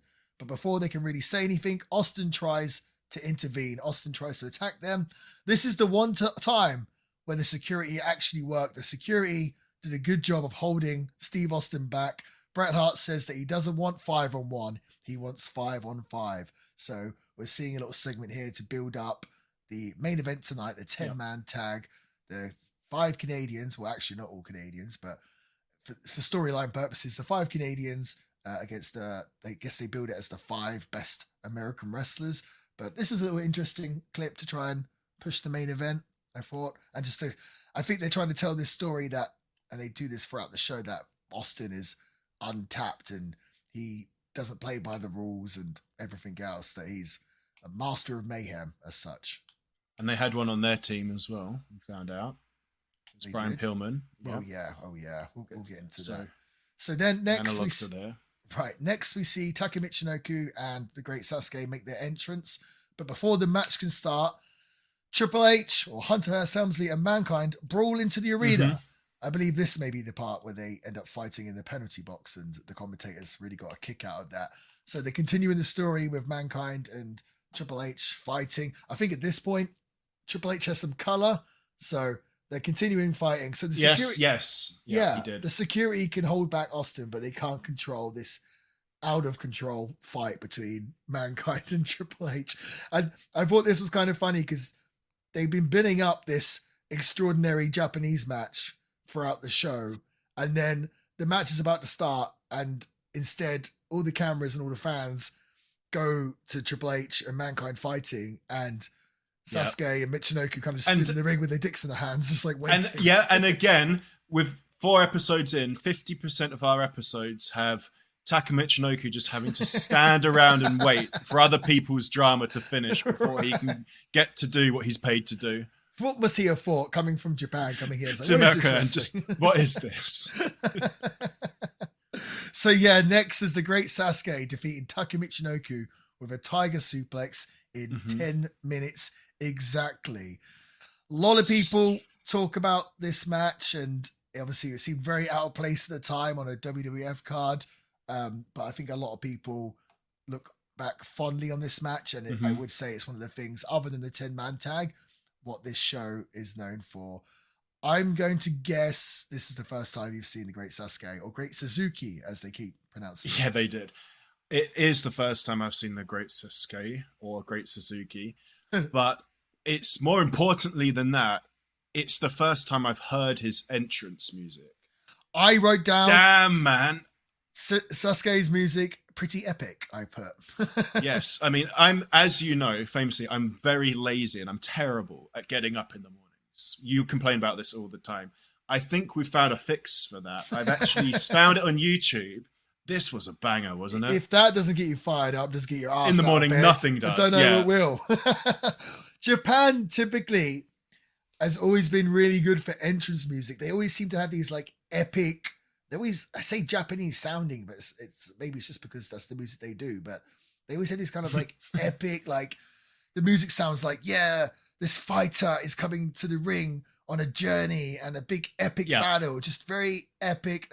They're very good at this, and Sasuke has one here. Taka has more kind of generic, kind of Japanese style, traditional kind of But this is it's very really, this one's very triumphant, very energetic. Right. It's amazing.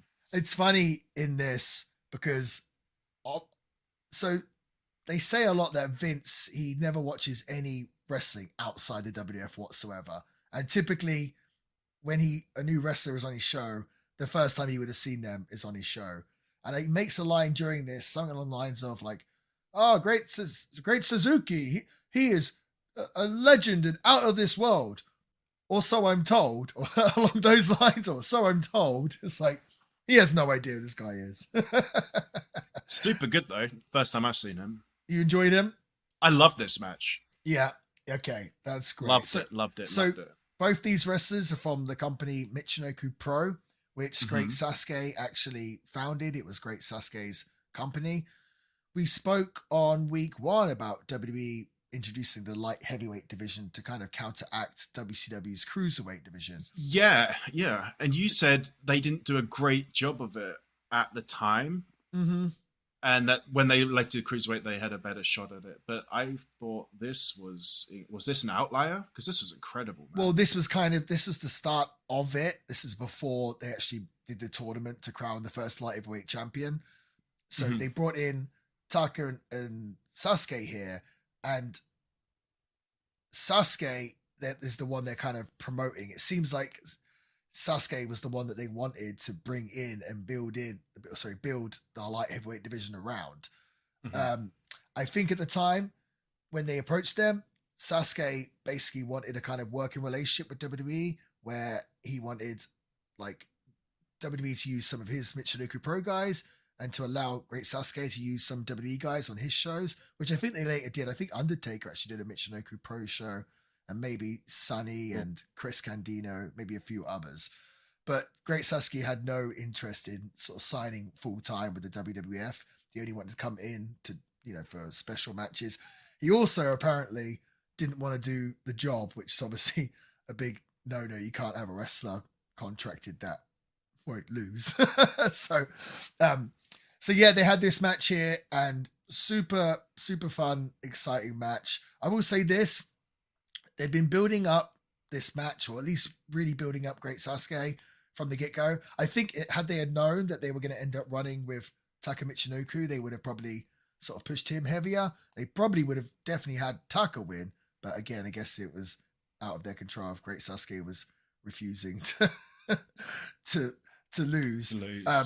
Although the match ended up being very good, I did think that it started really quite slow.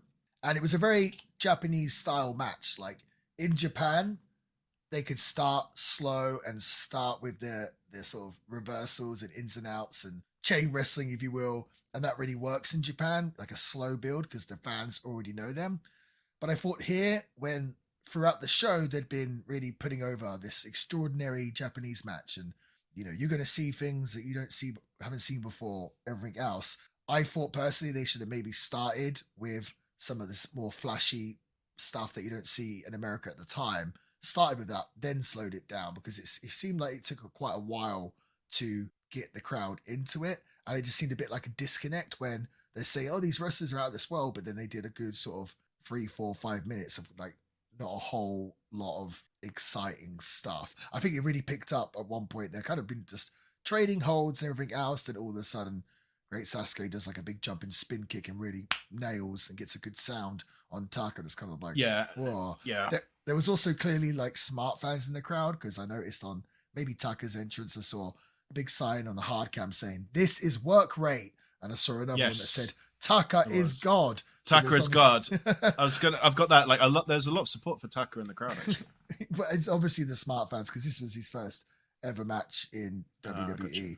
But no, it ended up turning into a really quite exciting match. I did think it was funny that evidently the commentators didn't really know much about the wrestlers, so they just had to kind of like, oh, well, I don't think the referee speaks Japanese. Oh, I hope they know the rules. Yeah, because he can't speak Japanese. Right, just like, Joey Lawler at one point starts talking about Inoki versus Muhammad Ali just because he's like trying to think of a Japanese wrestler. Yeah. And it's like, then Jim Ross is like, well, Tiger Mask was a revolutionary wrestler, just trying to think of stuff to say. Or Jim Ross says, Sasuke or Suzuki has a large cult following in Japan. So it was kind of interesting. But once the match picked up, I felt like the match kind of did the speaking for itself. Oh, yeah. And the crowd did get behind it in the end. Just like you said, that build of momentum just took a long time to get there. I didn't know. I mean, I noticed it, but it didn't bother me. What didn't bother you? The slow start. Oh, okay. Gotcha. Yeah.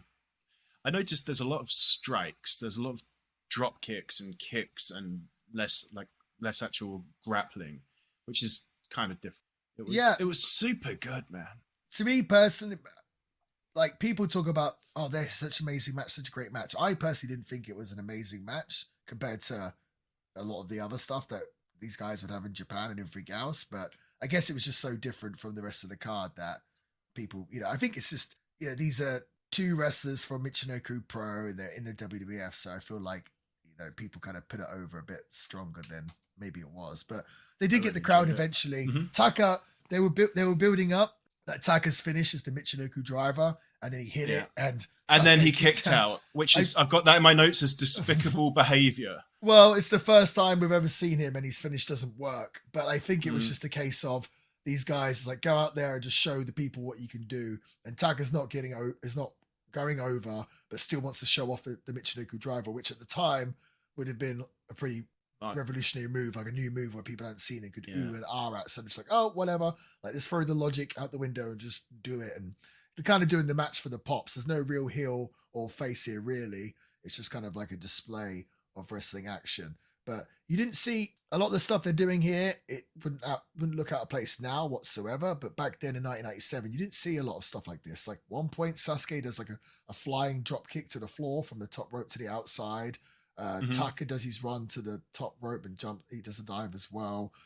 Like Sasuke goes to German suplex Taka, and Taka backflips and lands on his feet. Yeah, that was cool. All stuff we kind of see now all the time. But back then, when the cards were kind of the Godwins and DOA and everything else, this match, I'm sure, stood out like a sore thumb. I really enjoyed it. What do you think of the Michinoku driver? Because that's another one of Sam's favorite moves. It's a great move. TKO. It's fantastic, isn't it? I think I prefer the Taka Michinoku driver to the TKO. Yeah. Yeah, right. What do you think of Taka Michinoku's tights? The kind of like 3/4 length tights. I don't remember. Taka Michinoku wore these tights his whole entire career. How can you not remember? No, I can't. Legitimately can't remember. Let me Google real quick. He wears 3/4 length tights. He has done his whole... Well, actually now he wears biker shorts, but back then, yeah, he always wore these. How do you not notice? Well, whilst you're looking at that, I also thought it was funny when I think Taka does his dive. Vince shouts, "What a samurai warrior Taka is!" It's like, geez. Have you seen? Oh, I do see. Yet? Yeah. Strangely enough, you have to go pretty far down in YouTube, in Google Images to find them, which is odd. Yeah, they're okay. Okay. I'm sorry, man. Next up, we see Mankind and Triple H brawling now in the parking lot. So they've continued after the match. Mm-hmm. They came out during Taka and Sasuke's big debut, and now they're brawling in the parking lot. I think at one point, Triple H goes to do a pedigree on this like pallet on the outside, and Mankind backdrops him onto it. Then I want to say, is this the part where, oh, maybe it's later. Oh no, it's now. Triple H smashes Mankind's head into a bus that happens to be there. I want to say it's a school bus. And unfortunately, the security still can't break them up. They still can't break them up. I actually think he backdrops him onto, it looks like a pile of doors, like 3 or 4 doors or something, or table, or just like these things. And there was no give. The level of observingness that you've given so far, I don't know if I can trust you with this. You think they were doors? They were like 6 or 7 things stacked up together. Right. I thought they were like pallets or something. They were solid. They didn't have any slats to them or anything. Yeah. I was very observant actually, because there are a load of beer kegs around, and because it's Triple H, the King says "King of Beers" as he was going to get the pedigree. So I remember that. And I also remember knowing for 100% that he wasn't going to get the pedigree because of where they were standing. You knew it was going to be a backdrop. A backdrop, yeah. Kind of you telegraph it somewhat. So, yeah, but he was really cut up, pretty cut up by that point as well. Wow, he'd been continuing bleeding throughout this whole show. For a long time. Yeah. It's probably the longest match ever these guys have had, just this whole entire show they're fighting. And it just, am I right in that was the last time we see that segment? It just kind of petered out. Yeah, they didn't really come to a big conclusive There's no conclusion or resolution, yeah. Yeah, you would have thought they would have done something a bit more fun to end it, but there we go. They're taking more bumps during then and took the backdrop on there, so I guess that's the best we're going to get. Moving on, we see a recap of Ahmed Johnson suffering a knee injury. He was supposed to wrestle The Undertaker, but now he's been replaced by Vader. We then go backstage with an interview with Paul Bearer and Vader. Doc Hendricks asks Bearer, how can he accuse The Undertaker of killing his family?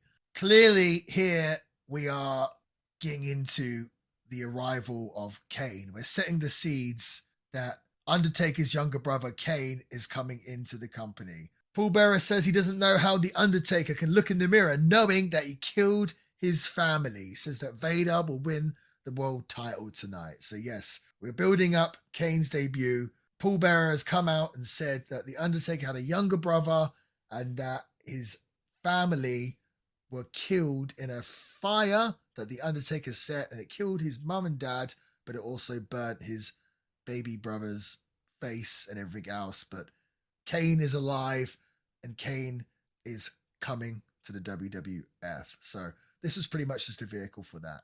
Yeah, and Paul Bearer, first time I've seen him without his white makeup, his pale. That's not true. We saw him on the first episode, and he didn't have his makeup on. Yeah, he came. Well, so we did, but he was doing a promo on the stage with Kane, and it was all in red light, so maybe you couldn't tell because it was like maybe yeah.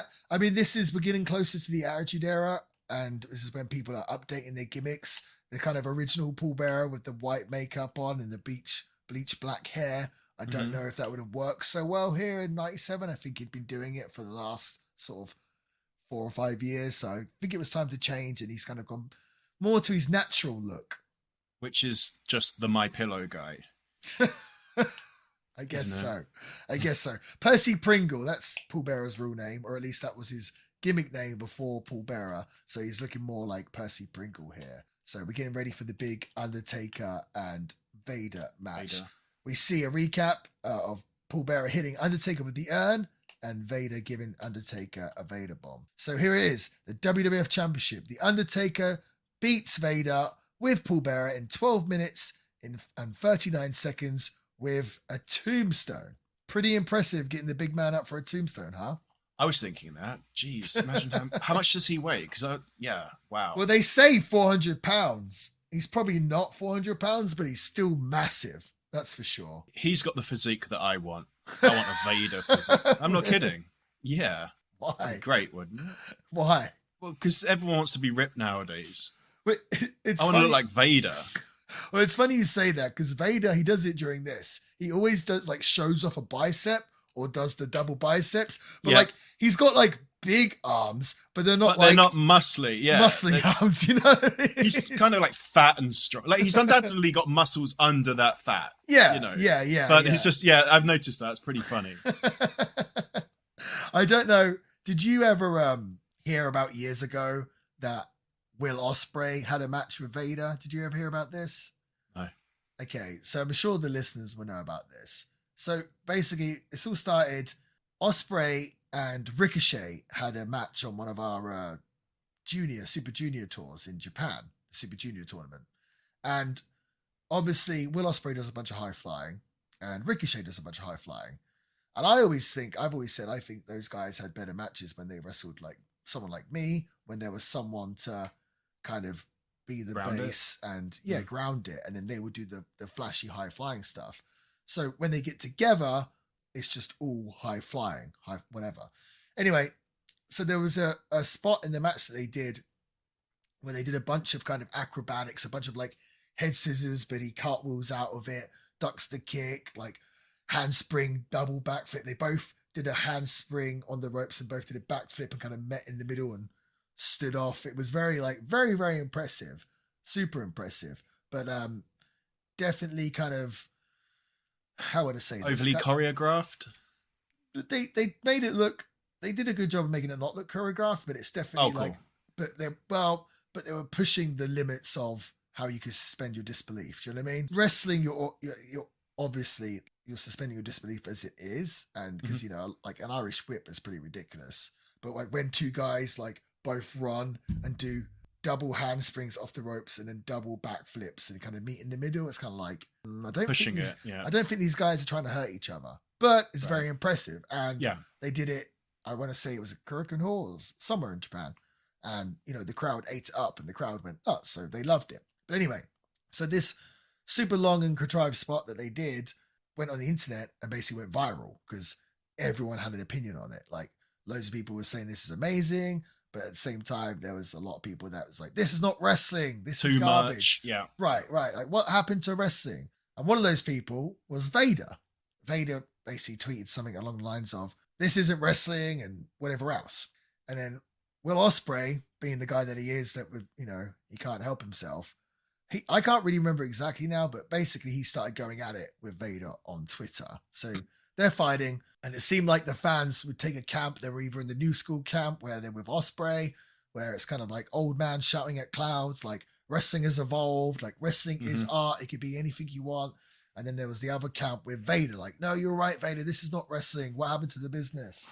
And everything else. I like to think that we sit somewhere in the middle, Sam, because, we don't have a strong opinion either way, do we, Sam? We're very positive people. We're very positive. We can see the pros in both. We camps. Can. That's actually a shoot. We can. Although kind of lean towards Vader, I don't know about you. But still, I understand it, and I like both guys a lot as well. Right. So they end up going at it on Twitter, but like normally when people go on Twitter, it's just is what it is. But for whatever reason, this was like really blew up, and it was a really big thing. This kind of feud between a real life online feud between Ospreay and Vader. And at this point, Vader must have been in his early 60s, right? But I don't think he'd officially retired yet. But obviously, he was aging, getting there. Sure. Getting there, yeah, right. And I said, I was working a lot with a company in the UK called Revolution Pro. And I wrestled there for many years, and I was the champion there a couple of times maybe. But I used to help out, give booking ideas. Not really help out with the booking because they're just, different independent shows. But I used to sort of give my ideas, give my recommendations on who to use, or maybe, what matches I think would be good to book. And sometimes the booker and promoter would take those ideas, and sometimes he didn't. But I used to chime in, and he used to, ask for my sort of feedback and what I thought. This whole Vader and Will Ospreay thing happened. I was like, hey, Andy, I think you need to try and book Vader to wrestle Ospreay, right? And at first he's like, no, I'm not touching it. I'm not going near it. I'm like, dude, this thing is like all over the internet. It's hot, yeah. It's the biggest thing in wrestling. It doesn't really matter if the match sucks because you're going to sell out your call, no doubt, with this match. Typically as well, Rev Pro would put on more kind of dreams style matches. That was kind of the thing, like really like amazing matches as opposed to like super storyline driven matches. At least at the time, it might be different now. But I'm like, dude, people want to see this match. It's like you've got people on the Ospreay camp, you've got fans on the Vader camp. This, if you book this is going to get a lot of press for Rev Pro because not only are you going to sell the venue out because people are like, I've got to see this, but the whole wrestling world is going to be talking about it. Like, oh, someone actually booked this match. Ospreay and Vader are actually working together. Because as far as everyone knows, Ospreay and Vader hate each other because they're going shot for shot on social media and saying they're going to beat each other up and everything else. But he kept declining. And I was like, dude, you got to do it. Anyway, eventually I'm like, Andy, listen, if you don't book this match, someone else is going to book it. And if they do, they're probably not going to do it good. I was like, the way to do it, I kind of like rubbed his ego a little bit. Gas him up a little bit. Yeah. I was like, you're the only one. I don't know if I said it this way, but imagine I said it like this. Like, you're the only one that can book this and make it work. Do it justice. Right, do it justice. And if you don't do it, someone else will, and you're going to get angry and you're going to be annoyed that you didn't do it and you didn't do it properly. So he ended up booking, he sent an email to Vader. I don't think he heard back for ages. And then eventually he ended up getting an email back from Vader. And they went into conversation and ended up booking him and ended up doing the match with Vader and Will, which is kind of an infamous match in not just British wrestling, but independent wrestling. And I think this is the first time I've ever told the story that was actually my idea. So you have me to blame for that. So I thought that was pretty funny. And of course, Vader, I want to say, agreed to put over Ospreay. Awesome. No. As he took the booking, yes. But when he got into the country, the story changed and he refused to put over Ospreay. And it was like a whole big thing and he had to go over Ospreay. So apparently Ospreay hates that match, but it was a pretty big spectacle. I thought they did, like, considering Ospreay was in there with a pretty much retired wrestler, I thought he did a really amazing job. And there was a lot of smoke and mirrors. I want to say Will took a choke slam off the stage for a table and tried to make it spectacular. I thought he did an amazing job. He said he didn't like the match at all, but I thought it was a pretty spectacle. And the crowd was going nuts. The crowd was eating it up. So Yeah. That's an amazing story. Yeah. I don't know how that came to be. It's so funny. Don't you feel like maybe the world would be a better place if more Twitter spats were hashed out in real life in a combat setting? I do. Maybe they would be. I reckon the world would be a better place. What is it? Is it Mike Tyson says these people wouldn't say it? Or I something like that. But yeah, it would weed out the keyboard warriors real quick. It would. Well, Sure. There we go. Will and Vader settle the differences out in the ring. But getting back to the match, you text me earlier saying, what the hell's going on with Undertaker's teardrop tattoo? Yeah. Well, what's that about? Well, it's funny. Isn't that like a prison tattoo that people get if you've killed someone? Yeah, I was going to say, anybody who's murdered somebody in prison, sound off in the comments. But I believe that's how you get a teardrop tattoo. And then The Undertaker just has one, I assume for burning his family to death, but he didn't do it in prison. What was that? I was going to say, Paul Bearer is accusing Taker of killing his family, doing it, and Taker saying he didn't, but then he's got the teardrop. But he's got to suggest that he did. Apparently, so Undertaker's always been kind of. You've seen the evolution of the Undertaker. Obviously, he had a very long run in the WWF where most wrestlers would leave. A lot of wrestlers went to WCW and they'd come back. The whole time Undertaker was there, so he always wanted to kind of change his look. And if you see him here in '97, looks very different than he did when he debuted in, was it 1990 or 91? Very different. So he's always trying to evolve. And of course, when you try things, some things work, some things don't. He started, I guess, painting on this teardrop tattoo on his face. Again, I've heard it before on the Bruce Pritchard podcast that Bruce Pritchard hated this teardrop tattoo and he called it like the Pirate Undertaker, Pirate Taker. But I guess Undertaker was trying something new, didn't want to become stale.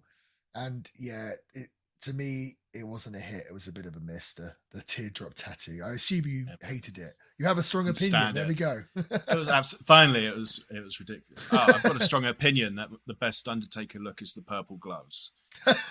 Yeah, well, I think original Undertaker is probably my favorite from his debut. Which is? Well, it's basically the same look as the purple gloves, but I think he originally had like a light gray. Without them. Right, like grey sort of look. The original Undertaker, the dead man, with Paul Bearer for sure. But no, they have a really good match in here. Funny, Jim Ross kind of made me laugh. Undertaker gave Vader the old school, where he grabs his hand, walks on the top rope, comes off with like a double axe handle or like a close line to the back. He covers Vader. Vader kicks out, and Jim Ross is like, like most men would stay down from that. Like it was crazy that Vader managed to kick out of that. Like anyone else would have stayed down. I was like, Undertaker has never won a match with that in his entire career. Yeah. He said something like, Vader had a real, what did he say? Something like a really dominant run in Japan, wrestling in Japan, which I thought was kind of interesting. I guess they was on their mind because of the previous match. The match. Yeah, but because of that dominant run in Japan, he managed to kick out the old school. Of the old school, the club on the back of the head. Yeah. There's also a part in this match where Vader does the laziest move in wrestling. Do you know what I'm talking about? The nerve hold with just like, where he essentially, Undertaker's on his butt on the mat and he's working a hold, but he's basically just grabbing.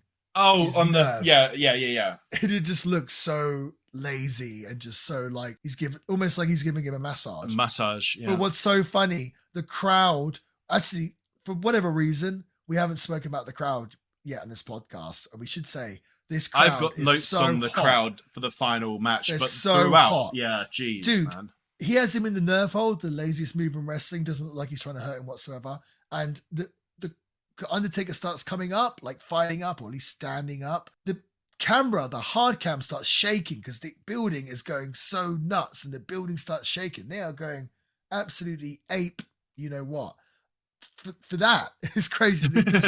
This crowd just absolutely amazing all night. Obviously, they really get into their, stride in the main event, but they're going nuts in this match. What do you think of this match, Sam? Okay, the match was only okay for me. Really quickly, I've got to say this because this is insane. I thought every time the camera started shaking and you're hearing that noise, it was them pretending that a stampede was going past. Honestly, I did. No. Is that dumb?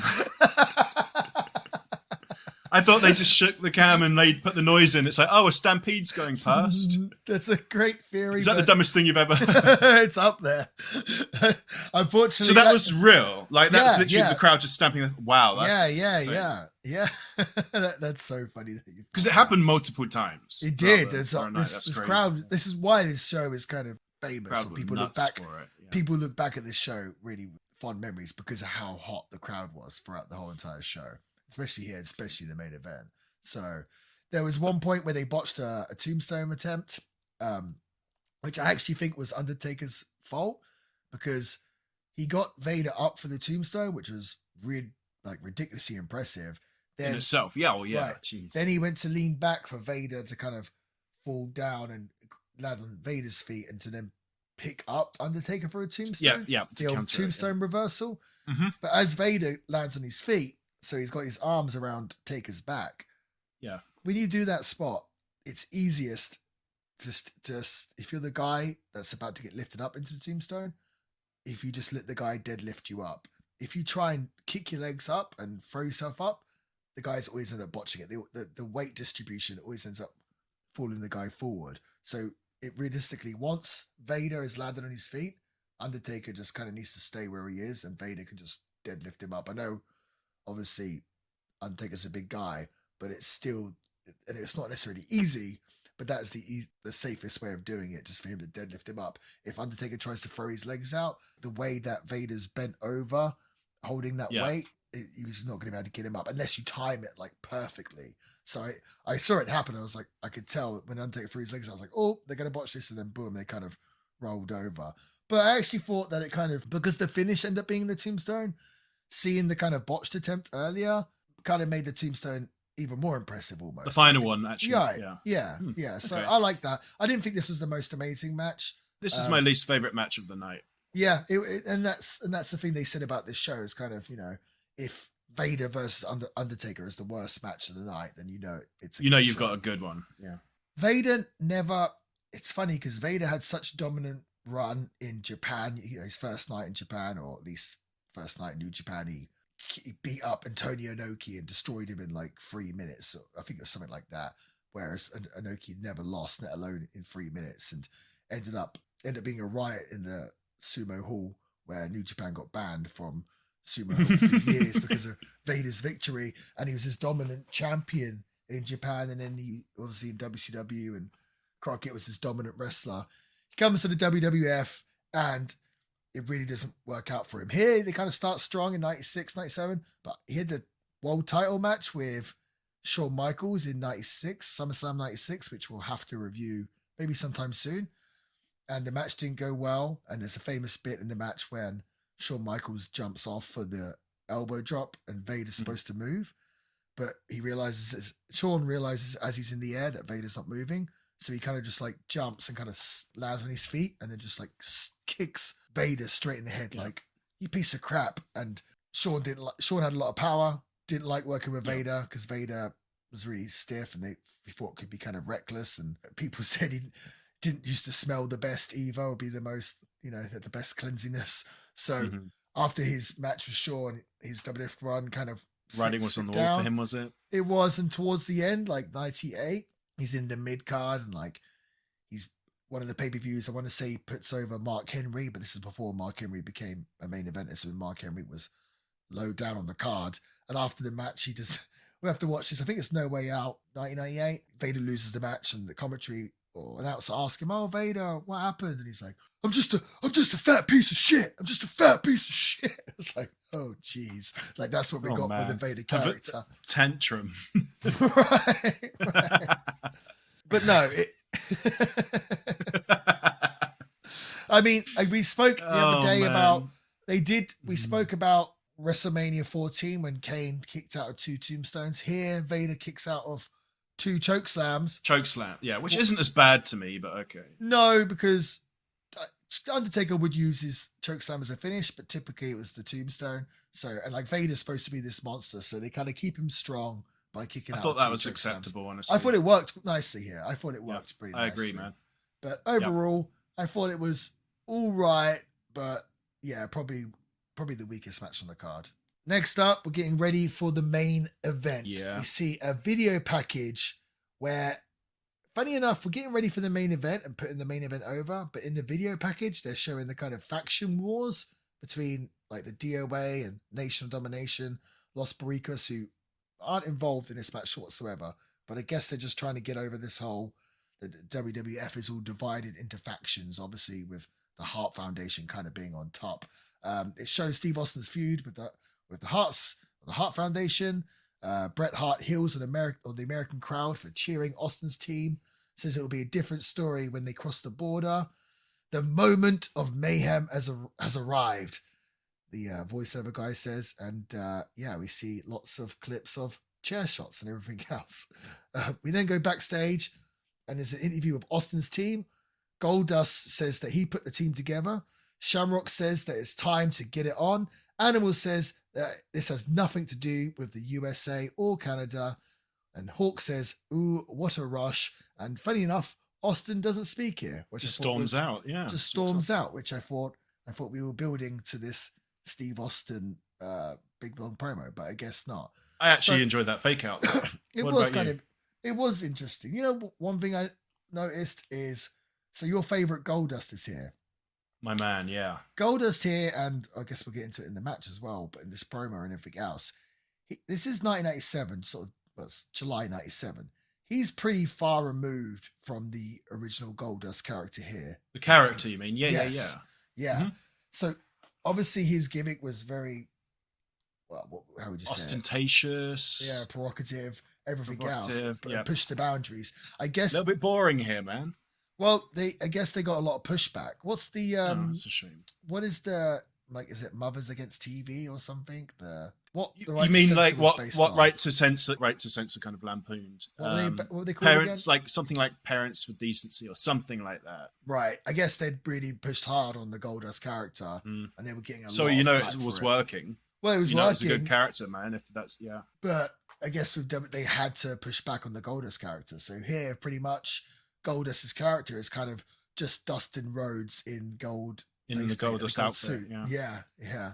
But no, this was cool to build it up.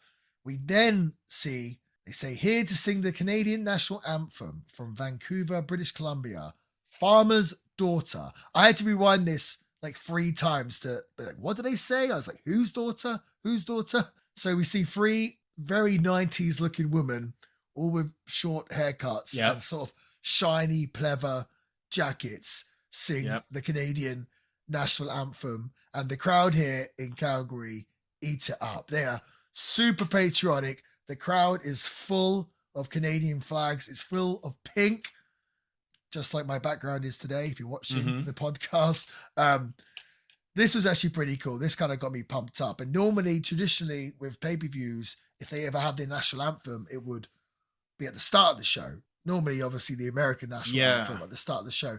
Here, they're doing it before the main event. They're clearly doing this to get everyone amped up. Everyone patriotic for this main event match. So, and it worked. Did you have any thoughts on Farmer's Daughter? Have you gone and listened to them on Spotify by any chance?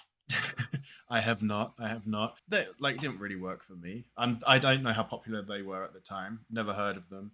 Fine, but they achieved, I guess, exactly what they're supposed to achieve. Because, like you said, the crowd the crowd enjoyed the entire night, but from that point on, man alive, they were just ready to go, weren't they? How do you feel about doing things on pay-per-view, which is kind of regionalized? So, I think it's cool. You like that? Yeah, especially when it's in your house Canadian Stampede, and it was the first one. They pretty much have to. Couldn't they have had Celine Dion here for this spot? Oh, that would be nice. That would have been good, huh? That would have been good. Business was down, so I guess they could. They can afford. No, they wouldn't be able to afford her. No, for sure. Hey, man, have you wrestled in Calgary? I know you've wrestled in Canada everywhere, but what about Calgary? Funny enough, someone commented on my Instagram today, like, "Come to Calgary," and I was like, "Oh, that's funny." I was just watching Canadian Stampede, and I don't believe I've ever been to Calgary ever, so I'd like to go. So if you're a promoter in Calgary, hit me up. I'd love to. Sounds like the crowd friggin' love everything. I want to go see the Heart House. Like, I really do. That would be cool. So that'd be really cool. So after the national anthem, we see a few notable people at ringside. We see the premier province of Alberta, I guess a politician, local politician. Yeah. Ralph Klein. I've never heard of him. We also see Stu and Helen Hart, and they get announced, Stu and Helen Hart, and the rest of the Hart brothers are there, but they don't get the shout. Just Stu and Helen Hart. But I guess Bruce, if they were going to shout out all the Hart family members who are there, they'd be there all day. Yeah. Bruce Hart here is like standing up, and so I don't know if you're aware of Bruce Hart. No. So he's one of the Hart brothers, but he's kind of maybe one of the not so popular Hart brothers. And so, did you ever see the Owen Hart and Bret Hart feud back in like '94? They had a brother versus brother feud. No. So, okay, we'll get to that at some point. But they had this big brother feud, and it was all about Bret Hart being like the main Hart, and Owen Hart, his younger brother, sort of being jealous of Bret's success, and saying that Bret is selfish, and he always wants to be in the spotlight, and he's holding me down. So like the jealous little brother, basically. And they had a really good storyline. It worked really well, and they had an amazing match at WrestleMania 10. But that whole storyline concept, brother versus brother, Bruce Hart, who had always kind of been on the outs of the WWF, never had a job at WWF, but I assume sort of always trying to get in. He'd basically come up with this storyline idea to pitch himself to come into the company, where he went to Vince with this storyline like, I could be the jealous older brother of Bret, and I can come in and we could do brother versus brother and everything else. And Vince actually really liked the storyline and put it to Bret, and Bret was like, I like the storyline, but I don't think we should do it with Bruce. I think we should do it with Owen. Which is what they did. But anytime Bruce Hart, because like many a times they kind of got the Hart family involved in this, different angles of Bret and stuff. Anytime Bruce Hart was on, he's always like wearing those sunglasses shades, and he's kind of always trying to get himself over or make it about him, like trying to get in the shot, or later on you see him like trying to jump Steve Austin. It's kind of like here they're like Stu and Helen Hart, and he's like so I don't know, I found that pretty funny. But yeah, you're right, there's a big Hart family, and they're all here for the Hart Foundation.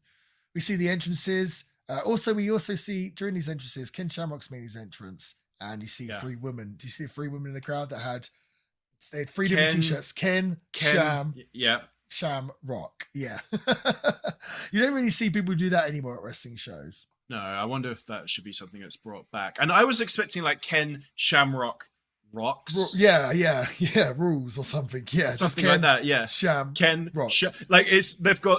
They don't have a word for each shirt. They've got a syllable. Yeah. They did make me laugh. Yeah. We don't see anymore is like a line of guys in the crowd with their t-shirts off with a letter like painted on their gut. Yeah, that doesn't happen anymore. Why don't we get that anymore? That's when you know wrestling is hot, when guys are taking their tops off with their, and writing painting it on on their shirt, on their chest, so they can say woo or say Austin 316 or something. We miss those days. If you're a wrestling fan listening to this, I would like to see it be brought back. So maybe you guys could work that out. And I don't know. I think in this day and age, taking your top off at the show might be kind of frowned upon. Actually, I reckon it would be. It probably would be. Who can be our third guy for our Steve Blackman shirts? I'm not sure. We're gonna have to look into that. So yeah, the traditional baby faces, as in Austin's team, they make their entrances first. Yep. Goldust comes out. He's mainly booed. Shamrock is pretty much mainly booed. Legion of Doom actually get kind of cheered. They were cheered on, yeah. They were cheered. But when Stone Cold comes out, major boos. Major boos. Then the Hart Foundation, I just assumed they'd all come out as like one entrance, but they did it was actually much better because they did like staggered entrances. It's building it up. Right. Like to a crescendo. Right. It's getting progressively more pops. Right. Yeah. Like obviously the crowd's going nuts, but like as each entrance is made, the crowd's just getting louder and louder and just more insane. What was funny about this is because like Jim Neidhart got his own entrance, and I don't think I've ever seen Jim Neidhart have his own entrance. So he actually had like entrance music. I was like, I've never even heard this entrance music before. Like, never seen him on his own, just wrestling. Like, he's always with someone. So I thought that was pretty funny. But yeah. And it culminated obviously with Bret. And by that point, the pop for Bret when he came out, man, was just expectedly mental. It was nuts. The hometown where they always keep saying like returning heroes. Like, well, those guys all live there. They're there all the time, you know. But either way, the crowd is just eating it up. Oh yeah, big time. I should probably say I think I should say this. So the Hart Foundation, Bret Hart, Brian Pillman, British Bulldog, Jim Neidhart, and Owen Hart defeat Ken Shamrock, Goldust, the Legion of Doom, and Stone Cold Steve Austin via roll up when Owen rolled up Steve Austin in 24 minutes and 31 seconds. So this is obviously the match that the show is most famous for. Obviously, we've only reviewed 4 matches. Only 4 matches on this actual pay-per-view. Like we said, it's a 2-hour pay-per-view. So I actually really enjoyed that. And of course, because there's only 4 matches on the card, they're looking at a way to get a lot of star power onto the show or get a lot of the guys on. This is a really great way to continue the Bret Hart and Austin feud without doing Austin and Bret again. But yeah, the real story here really is the crowd. The crowd's just going absolutely nuts for this. And you've mentioned before how the brevity of a show, well, if a show is too long, you can also lose the crowd. So not only is it they've got their hometown boys, they're already a great crowd, but they're obviously not going to be exhausted by that point because it was only a 2-hour show. There's only 4 matches, like you said. So it was just, everything was just perfect for them to have the exact crowd that they'd want for that kind of match. And they just went nuts the whole way through. It was great. Absolutely did. And did you notice how Vince McMahon kept saying the word melee? They're going to have a melee. We're going to have a melee. Yeah, he did, didn't he? I guess I didn't write it down, but he did. Yeah, a melee. He kept saying that constantly. I had to look up. I was like, what's a melee again? Like, melee, yeah. Yeah. Melee. He really wanted to get that word in. But yeah, crowd's going nuts here. Brian Pillman comes in the ring and he's just doing all heel stuff. I think he even like spits in Shamrock's face. The crowd's just going nuts for him, like just cheering the hell out of him. I love Brian Pillman. He's one of my favorites of all time. And here he's just so animated. He just looks so cool and jacked and he's just awesome. Yeah, well, actually, their side was doing a lot of heel stuff. And the crowd just didn't care. They were just like, yeah. So, and actually one part of this match that I really, really enjoyed that I don't feel like you see too much but because there's so many different people on display, it was more like there was strategy involved into like who was coming out. And there was this point where, if I'm jumping too far ahead, let me know. But there was a point where I think, so Hawk gets beaten up. He tags Animal in. Animal there's Bret Hart and there's Animal. And Animal's like, well, this is not going to work for me, I guess, because like Bret Hart has just like, he's the master of in-ring like psychology and intelligence. So he just immediately tags out to Goldust, who's like, if anyone's going to kind of break him, so it'll be Goldust. That doesn't work at all for Goldust. Goldust just gets thrown into the corner. I think in the Tree of Woe position, maybe I'm wrong, and gets the beating of his life. Yeah, and the crowd just like, yeah, get him, boys! Just like kick his head in. It's like just getting stopped by 5 guys on one. Like you said, Brian Pillman, and also that was good. We also got to see all characters on display. So we had Goldust trying to psych people out. We had Brian Pillman multiple times just not being able to help himself. Yeah, he's just like really wants to just come in and just like if like you walk away and you've left some food out and your dog knows that he shouldn't. Yeah. And then he just can't help himself. That's what Brian Pillman is like. So then he just can't help himself and he has to come in and break something up. Yes. And it was just so you had like character on display. You had that kind of, there's so many people, let's play to each other's strengths depending who's coming out. You've got storytelling. It was, it was such a good match. Brian Pillman was on fire here. And anytime I watch a Brian Pillman performance like this, I always just think like, man, what could have been? You know what I mean? Yeah, he's always gives like the character 100%. He's always in character. Like, he looks great. His hair looks great, and it makes him look even more nuts. It does. He's awesome. He was awesome. Here we're kind of getting into the Attitude Era, but it's not in full swing yet. I just think he could have been so. He could have made it something. So he could have been a top guy. He would have been his time. Yeah, he could have been a top guy. Not saying, well, yeah, I guess in here he's in the main event, but he was never top guy. I think in the Attitude Era, maybe he could have been. Like, imagine him going back. That would have been his with, time. Yeah, him with Austin, him with Rock, all these like guys, but him with Mankind and Taker even. It's such a shame with Brian Pillman. He's one of my sort of for sure all-time. Is he Canadian? Favorites. He's not Canadian, but he was almost like an adopted Hart member because I think he trained in the dungeon, spent time wrestling, even wrestled a Stampede and sort of trained there and everything else. So kind of like an adopted son. Yeah, Jim Neidhart is not Canadian either. It's funny because it's very American. I didn't know that. Yeah, he married obviously Bret's sister, but playing the role of the Canadian, and obviously British Bulldog's not Canadian either. No, so there's only actually 2 Canadians on Team Canada. The pop and Owen obviously he looks better with the short hair. Like when he came out, the pop for him as well, just obviously, but the crowd were just going for it. Owen's on fire. He does that missile drop from the top where he lands on his back. They just the nip up and fires up, and the crowd's just with it. They tell a little story here where Austin wraps Owen's legs around the ring post, and Owen gets hurt. Injures him. Yeah. So then Owen gets taken to the back, and then not long after that, Bret Hart does the same thing to Austin. It's like a revenge tactic. Yeah. So Austin gets hurt and leaves. Yeah. Right. So cause it goes from sort of 5-on-4 to they've evened the odds to 4-on-4. And of course, we know that both wrestlers are going to end up going to the back. I think it was when Austin was doing it to Owen, all of a sudden Bruce Hart throws a drink over Austin and he tries to grab Austin, and Austin almost like kind of blows him off. It almost seemed like I was watching it like, was Bruce like supposed to do that? I couldn't tell because it seemed like Austin kind of like no-sold it, but either way, then Austin, he gets taken to the back. He then comes back. He then like grabs or pushes Stu Hart, and that's when the Hart brothers are like, no, just lose it. Yeah, lose it. They jump over the rail. Cross the line, you're dead. It's all chaos, and all of a sudden Austin's in the ring, and they're all fighting. Security trying to break it up, and Owen Hart rolls up Austin for the win. But of course, it doesn't stop there. They continue fighting. Massive brawl. Security has had a really hard job tonight, apparently. But this big fight carries on. And this was kind of different because they had this big fight, big brawl. They get Austin out of there. The guys are like, kind of getting ready to celebrate. Then all of a sudden, Austin runs back in. He's got the steel chair and hits Anvil in the back with the chair and starts getting on him. And then he's just swarmed by all the Hart Foundation and security and agents. And they tackle Austin down. I think he's on top of Anvil. This was a really good pull apart in the sense that this literally looked like what happens when there's a big fight. You see a fight outside a nightclub or whatever, and there's bouncers holding guys down. It's kind of or in like weigh-ins. It reminded me of when they have a weigh-in in something, and they start, and then just they're all like their entourages come in, the security comes in, and it's just this massive fracas or melee.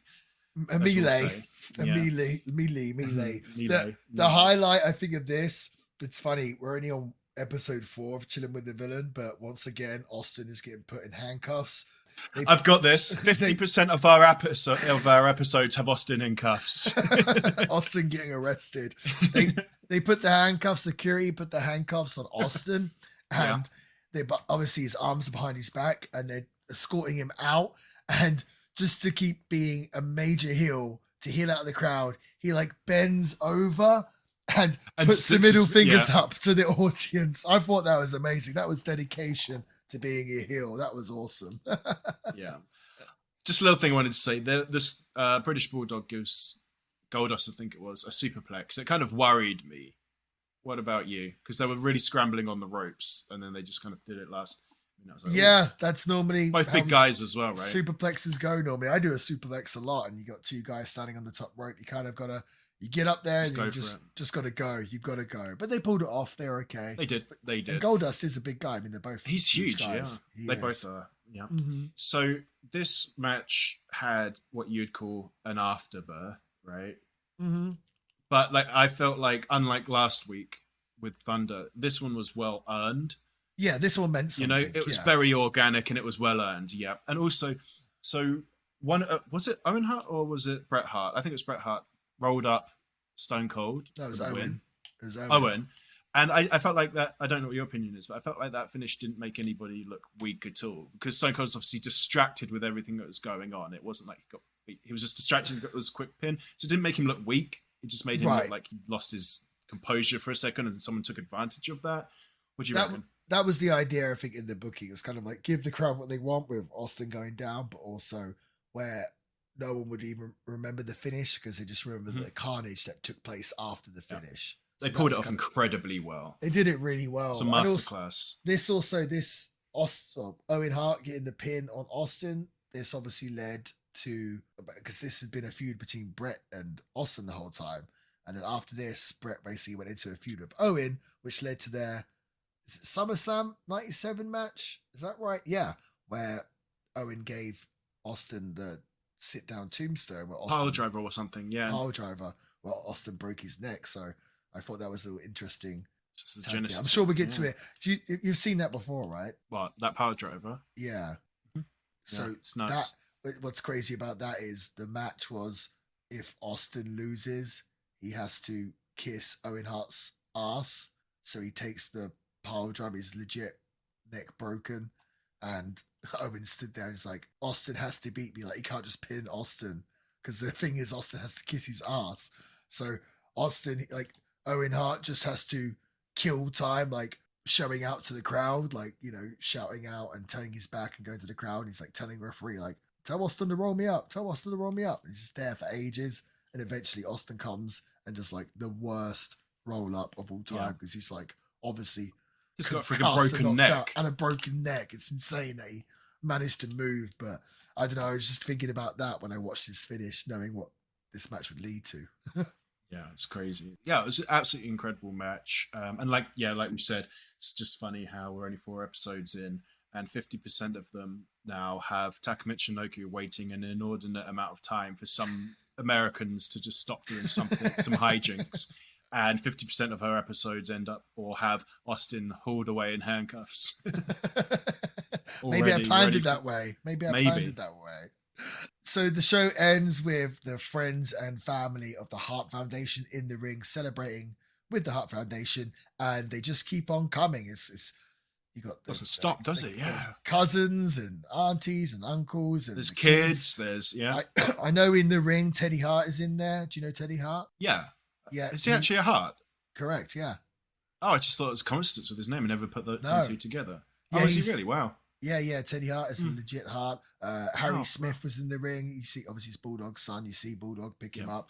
Natty Neidhart, Natalia, you see her in the ring. TJ Wilson or Tyson Kidd, TJ Wilson, him as well in the ring. So, pretty fun ending for the show. I think it's Jerry Lawler with the line where he says, you know, Stu Hart and Helen Hart are in there, and he's like, they're responsible for all of this or for all of them or something along the lines. It's like, oh, it's true. Like, it's the whole family. It's a massive family. No, it's crazy. Yeah, they're all in there. But it's good ending. Really good ending. I thought it was a nice ending. It was different, wasn't it? And I think if you're a fan watching this show at the time, when you're there, so your hometown, they're your hometown guys. It's just like the perfect, ending. But you're watching this exactly what you want. If you're watching this on TV, you'll think, and the crowd's going that nuts, you're thinking like, okay, this is the place to be. Do you know what I mean? You look out at the crowd, it's like a party. Do you know what I mean? Yeah, it was insane. We don't get crowds this hot anymore, huh? Actually, I'll take that back. There was a WWE pay-per-view quite recently in Puerto Rico, and the crowd was like insane there, to be fair. So it can happen from time to time. And a lot of it's, you know, this was the first pay-per-view ever in Calgary, and obviously a big part of it had to do with the whole Hearts, you know, coming home. But when an audience or a place isn't, you know, when they don't get too much wrestling, when they're kind of starved of wrestling, they seem to appreciate it a lot more. That's why the crowds in the UK are always really good as well when the WWE goes there, because they don't get it all the time. So there was a recent pay-per-view and John Cena came out in the UK and said about doing a WrestleMania in the UK. So I assume that must be in the works for WWE, and I can imagine if they do, they're going to have a crowd that's just going to have a pretty hot crowd there. Losing, beyond a hot crowd. It's going to be absolutely insane. But yeah, no, all in all, really amazing match. Just for the heat alone, like I said, the heat and the characters. Obviously, the work was really good. 1997 for me, super underrated year in wrestling. It's kind of one of those transitional years. They're kind of getting from their low point to kind of get into full swing with the Attitude Era. So I feel like people kind of forget that 97 was a thing that really happened. happened. Yeah. Yeah. But when you actually go back and you watch 97, you see the rise of Stone Cold Steve Austin. You see Bret Hart doing arguably some of the best work of his career and just being a tremendous heel. It's really, really a fun year to watch. And I'd like to review more 1997, but obviously we've got so much to cover. Cover in the meantime. We can get back to this year in the future. Overall, it's really cool. Overall, thought this was an amazing show. I'm going to put it to you, Sam. Yep. What was your thoughts overall for the show? Okay, should we do match of the night? Should we do all of this good stuff now? Well, I was going to do that, but I just wanted your overall thoughts on the show. Yeah, overall, with the exception of the crowd, obviously just being hot, I thought, I wonder, to be honest, why this is. I think it was actually after the first match, the Triple H and Mankind match. I thought, I wonder why this match is fun. This seems okay, but I wonder why this pay-per-view is held in such high reverence. And then when you realize what the main event's going to be, it starts to make sense really quickly, and it just didn't disappoint at all. And then in between that, we had the Taka Michinoku Great Sasuke match, which was also, in my opinion, a belter. You didn't feel like it was that great, but it was overall, it's a really solid pay-per-view. Again, really, really enjoyed the final match, which obviously is going to be my match of the night. Marty, what do you reckon? I have to agree with you. I think anyone would have to agree with you. It's got to be the main event as the match of the night. That's the match where the crowd was absolutely most invested. Obviously, the junior heavyweight match or the match with Sasuke and Taka was a really, it was fun. It was good display and it was different. And I definitely enjoyed watching that. But just, if you're going to have a pick a best match, you got to go with what the crowd is losing their mind for. So definitely going to go for that 10-man tag. And like I said before, that's definitely what this show is most well known for. I doubt, I'm pretty sure they never did a pay-per-view after this, which only had 4 matches ever again. But I thought it was kind of refreshing. It was quite nice to watch a pay-per-view with 4 matches. I completely agree. Yeah, it was very nice. It was very nice indeed. Especially to review. It's easy for notes and stuff. Yeah. It's got 4. I can see it all on one page. It's great. Not like, dude, my notes for WCW Thunder last week were like, I legit had like 20 pages of notes because there's just so much going on. Yeah, my notes, I wrote them for WCW Thunder, and I was just reading them back, and I was just like, if somebody read this like without any context, it wouldn't make any sense. They look like the ramblings of a madman, but that wasn't my fault with my notes. That was the fault of the match. Right. But to get back on topic for this one, what was your least favorite match of the night? I assume, I think we're in agreement. I think probably Undertaker and Vader. Yeah. Okay, and what would you give this pay-per-view out of 5? Out of stars? Out of 5? Maybe 4 stars. I was going to give it 4 stars as well. So there we go. Overall, it got 8 stars. It got 8 stars out of 5. Okay, where does that rank then? Just below Kimberly Page, who got 9 stars out of 5. Oh, dear. All right. Do you have anything to... Sorry, go ahead. I was just... What are we going to do next, Sam? What are we going to do next week? You see, I wanted to go back in time. Oh, we're always going back in time. We are. I want to go early. I want to go classic. Okay. All right. Well, I'm going to dig... I think it's about time where we did at least some early 90s, if not late 80s. So I have a little... By the way, real quick, ECW fans, we haven't forgot about you. No, we'll do some ECW. We do some ECW. I want to, I'd like. I want to go classic. Here's the thing that I found though. When I ask fans what shows they want us to cover, they typically say like their favorite shows, which makes sense. Like they've got a connection to their favorite show, but normally their favorite shows are ones that they're their favorites because they're really good, kind of like today, or Survivor Series 2002. But we don't necessarily want to review the best shows. We want to review everything, and we want to review the good and the bad. So give us some, let us know what you want us to review. It can be good, bad, something in the middle, but we want to cover everything. So let us know. But yeah, maybe next week we'll go a little bit more old school. How's that sound? Cool. Sounds good to me. Hopefully it sounds good to you guys as well. Do you have anything to plug, my man? Yeah, follow us on the Instagram at the Villain Pod. We're posting on there at least a couple of times a day now. We've got some fun reels and some fun discussion and debate. So follow us on there, and at the same at the Villain Pod on YouTube. Help us grow our YouTube channel.